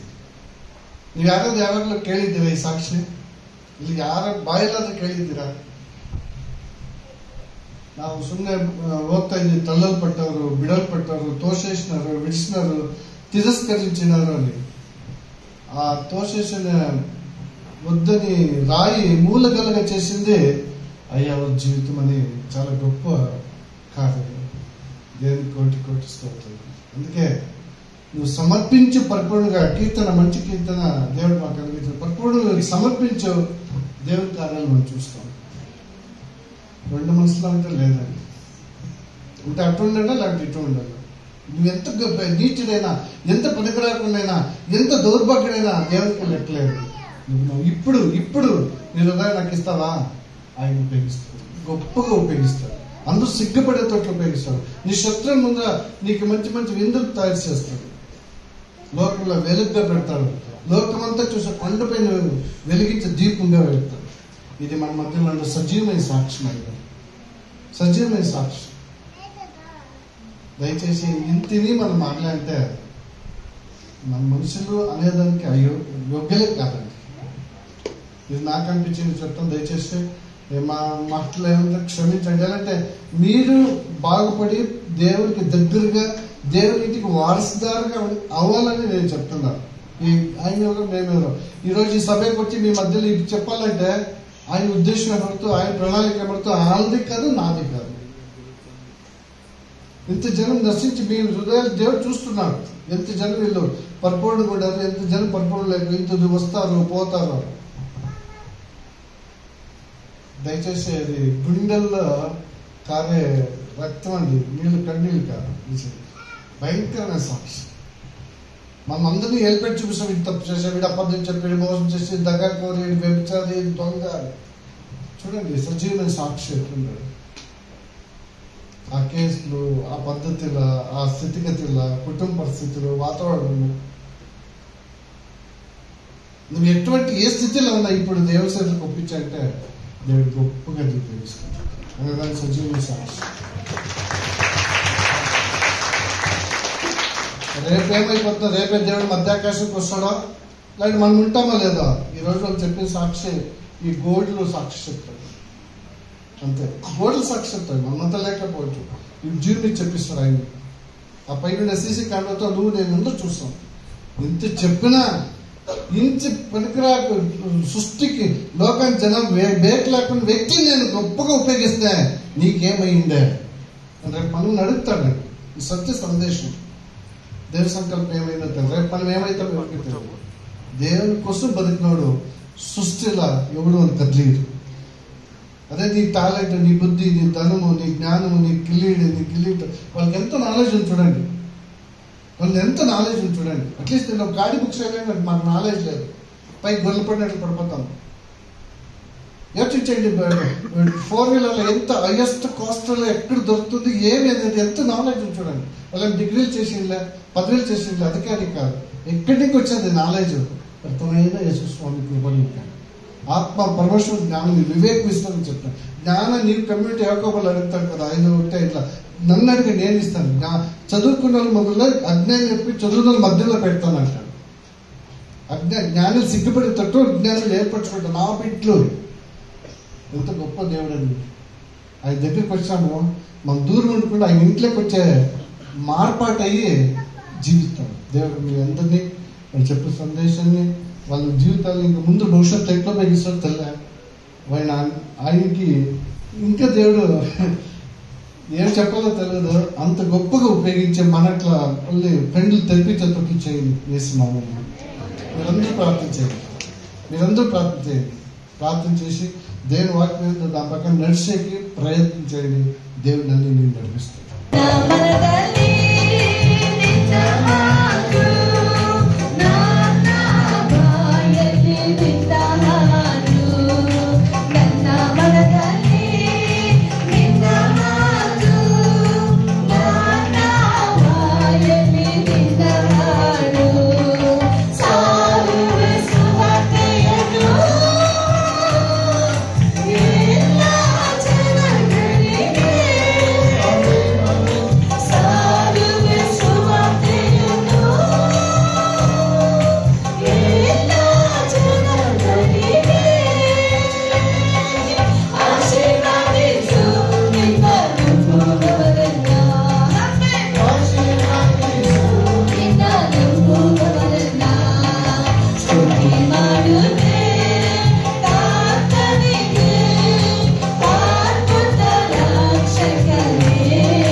ಪಟ್ಟಣಗಳಲ್ಲಿ ಗ್ರಾಮಗಳಲ್ಲಿ ಕರ್ತನೆ ನಿನ್ನ ಸ್ವಾರ್ಥೆಯನ್ನು ಸಾಕ್ತದಪ್ಪ. ಜೀವಿತದ ಸಾಕ್ಷಿಯನ್ನು ನೋಡುವಾಗ ದೇವರೇ ಇಂಥ ಜೀವಿತವನ್ನು ನೀನು ಬದಲಾಯಿಸಿದ ಕೃಪೆಗಾಗಿ ನಿಮಗೆ ಸ್ತೋತ್ರಪ್ಪ. ಇನ್ನು ಎಷ್ಟೋ ಜನ ನಶಿಸಿ ಹೋಗುತ್ತಾ ಇದ್ದಾರೆ, ಅಂತವರಿಗೆ ಈ ಸುವಾರ್ತೆ ಸಾರಬೇಕೆಂಬುದಾಗಿ ಈ ದಿನ ಕೇಳಿದಂತ ವಾಕ್ಯಕ್ಕಾಗಿ ಮತ್ತು ಕರ್ತನೆ ಕೊಟ್ಟಿರುವಂತಹ ಒಂದು ಕಾಣಿಕೆಗಾಗಿ ನಾವು ಪ್ರಾರ್ಥನೆ ಮಾಡ್ತಾ ಇದ್ದೇವೆ. ಕೊಟ್ಟಿರುವಂತ ಕೈಗಳನ್ನು ಹೇರಳವಾಗಿ ಆಶೀರ್ವದಿಸು ದೇವರೇ. ಅಪ್ಪ ಇನ್ನೆಚ್ಚಾಗಿ ದೇವರೇ ಈ ಒಂದು ಸಾಕ್ಷ್ಯ ಮೂಲಕ ಅನೇಕ ಆತ್ಮಗಳನ್ನು ಗೆಲ್ಲಲಿಕ್ಕೆ ಸಹಾಯ ಮಾಡು. ಯಾಕೆಂದ್ರೆ ಅಪ್ಪ ಯುದ್ಧದ ಪತ್ರಿಕೆಯಲ್ಲಿ ಹೇಳಿದ ಪ್ರಕಾರ ದೇವರೇ ಬೆಂಕಿಯಲ್ಲಿರುವಂತವರನ್ನು ಕರ್ತನೆ ಎಳೆದುಕೊಂಡು ಬರಬೇಕೆಂಬುದಾಗಿ ನೀನು ಹೇಳುತ್ತಿದ್ದೆಯಪ್ಪ. ಹೃದಯಪೂರ್ವಕವಾಗಿ ಕೊಟ್ಟಿರುವಂತಹ ಕಾಣಿಕೆಗಳನ್ನು ಮತ್ತೆ ಸಮರ್ಪಣೆಯನ್ನು ನಾನು ಕೂಡ ನನ್ನನ್ನು ಸಮರ್ಪಣೆ ಮಾಡಿದ್ದೇನೆ ಎಂಬುದಾಗಿ ನಿನ್ನ ಸೇವೆಗಾಗಿ ಸಮರ್ಪಣೆ ಮಾಡಿದಂತ ಎಲ್ಲ ಆತ್ಮಗಳನ್ನು ಎಲ್ಲಾ ಕರ್ತನೆ ಒಂದೊಂದು ಕುಟುಂಬವನ್ನು ಆಶೀರ್ವದಿಸಿ ಬಲಪಡಿಸಿದ್ದಕ್ಕಾಗಿ ಸ್ತೋತ್ರ. ಈ ಕಾಣಿಕೆಯನ್ನು ನಿಶ್ಚಿತ ಕೋಪಿಸ್ತಾ ಯೇಸು ಕ್ರಿಸ್ತನ ಹೆಸರಿನಲ್ಲಿ ಪ್ರಾರ್ಥಿಸಿ ಬೇಡಿ ಹೊಂದಿದ ನಮ್ಮ ತಂದೆಯೇ, ಆಮೆನ್. మీరు నన్ను నరకానికి పంపిద్దాం అనుకుంటారా? ఇట్లా ఇప్పుడు ఆ సన్మానాలు అవన్నీ దేవుడికి చేయాలి. మనం యేసు నామంలో సన్మానం చేయబడదు. ఈ రోజు క్యాన్సిల్. నాకైతే దండం పెట్టండి, నాకు బతకనివ్వండి.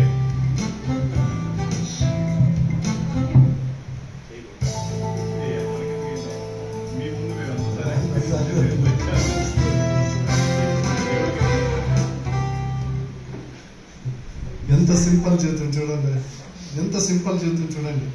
ఇప్పుడు జీరోకి వచ్చి జీరో లెక్కిస్తే మీరు నేర్చుకునే ఆ జీరో అంటే రౌండ్, ఆ రౌండ్ లో ఆయన ఎక్కిస్తాడు యేసు స్వామి. ఇద్దరే జీరో అంటే రౌంಡ್, ಆ ರೌಂಡ್ లో ఎవరున్నారు? ಹಲ್ಲೆಲೂಯಾ. ಉತ್ತಮವಾದಂತಹ ಒಂದು ಸಾಕ್ಷಿ, ಯಾಕೆಂದ್ರೆ ಜೀವಿತದ ಸಾಕ್ಷಿ ಕೇಳುವಾಗ ಕಣ್ಣೀರು ಬರ್ತದೆ. ಎಂಥವ್ರನ್ನು ದೇವರು ಯಾವ ರೀತಿಯಾಗಿ ಬದಲಾಯಿಸಿದರೆ ಎಂಬುದಾಗಿ ನೋಡುವಾಗ ನಿಜವಾಗ್ಲೂ ತುಂಬಾ ನಮ್ಮ ಮಧ್ಯದಲ್ಲಿ ದೇವರು ತಾನೇ ಒಂದು ಸಭೆಗೆ ಒಂದು ಸಾಕ್ಷಿಯಾಗಿ ನಿಲ್ಲಿಸಿದ್ದಕ್ಕಾಗಿ ನಾನು ದೇವರಿಗೆ ಸ್ತೋತ್ರ ಸಲ್ಲಿಸ್ತೇನೆ.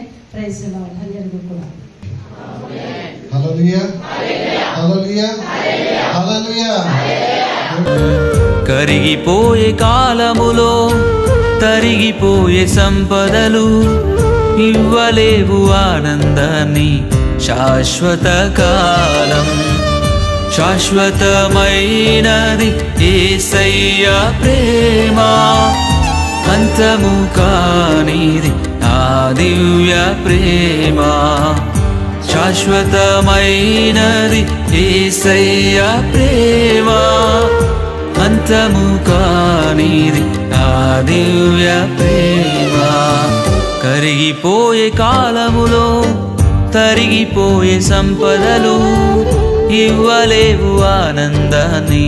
శాశ్వత కాలం కరిగిపోయే కాలములో తరిగిపోయే సంపదలు ఇవ్వలేవు ఆనందాన్ని. శాశ్వత కాలం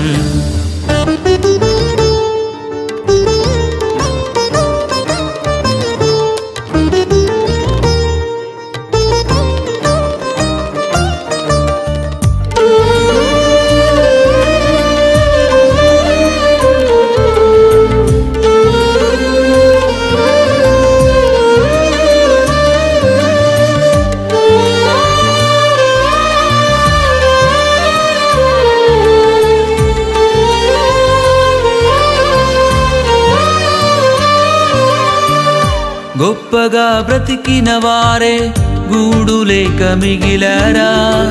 రాజ్యాలను ఏలిన వారే ఒంటరైపోయారా. గొప్పగా బ్రతికిన వారే గూడు లేక మిగిలారా. రాజ్యాలను ఏలిన వారే ఒంటరైపోయారా. పరుగులు పెట్టకు స్థిరము కాని వాటికై, పరుగులు పెట్టకు స్థిరము కాని వాటికై, పరితపించు యేసుకై పొందుకొనుము శాంతిని. Praise the Lord. మీ అందరికీ దేవుని పేరిట వందనాలు. ఈరోజు బెంగళూరుకి పరిసర ప్రాంతంలో చిక్బల్లాపూర్లో ఒక అద్భుతమైన పాస్టర్ గారిని కలిసాం. వాళ్ళ కుటుంబ సమేతంగా సేవ చేస్తున్నారు. చాలా అద్భుతమైన రీతిలో స్పందన కూడా చాలా ఎక్కువ మంది వచ్చారు, జనాలు కూడా.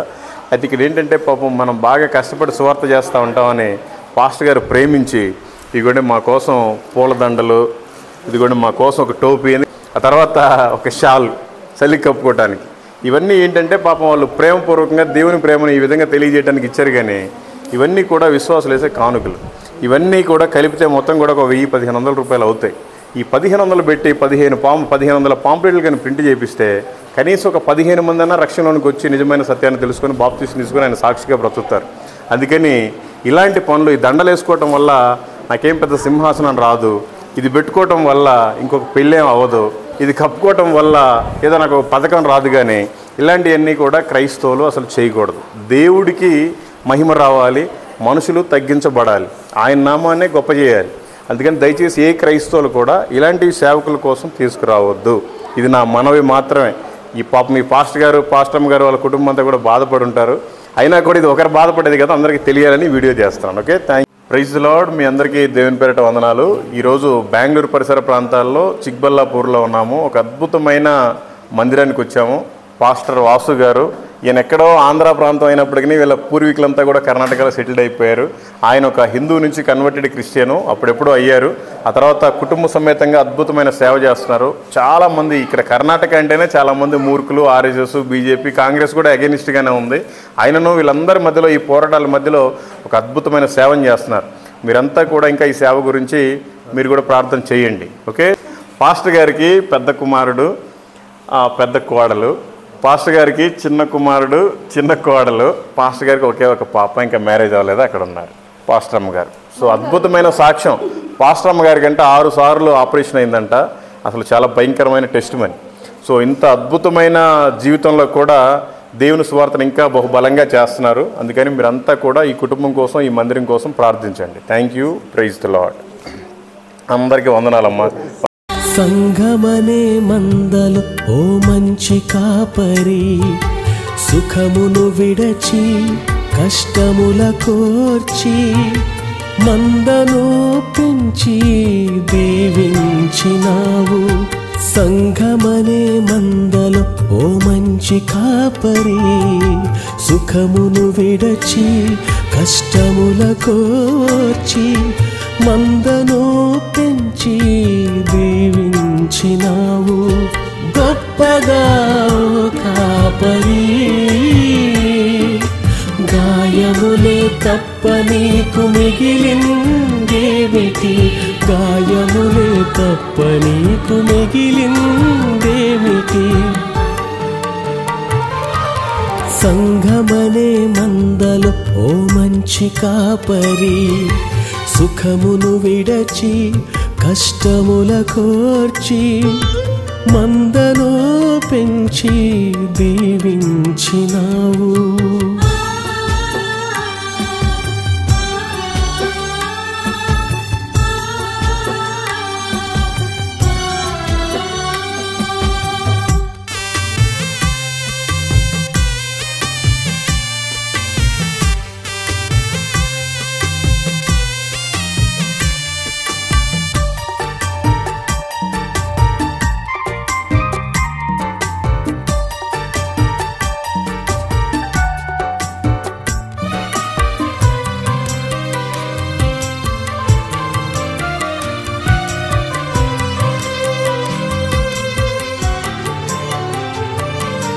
నీడనిచ్చి అంతా నీవై ఆదుకున్నావు, నీడనిచ్చి అంతా నీవై ఆదుకున్నావు. నేరారోపణ చేసి నిందలు మోపారు, నేరారోపణ చేసి నిందలు మోపారు. దయతో దగ్గర నిలచి ప్రాణమంతా ధారపోసినావు. దయతో దగ్గర నిలచి ప్రాణమంతా ధారపోసినావు. దుమారం రేపి దుర్మార్గముగా రెల్లును గుచ్చారు, దుమారం రేపి దుర్మార్గముగా రెల్లును గుచ్చారు. గొప్పగా కాపరి, గాయములే తప్ప నీకు మిగిలిందేమిటి, గాయములే తప్ప నీకు మిగిలిందేమిటి. సంగమనే మందలు ఓ మంచి కాపరి, సుఖమును విడచి కష్టముల కోర్చి, మందను పెంచి దీవించినావు.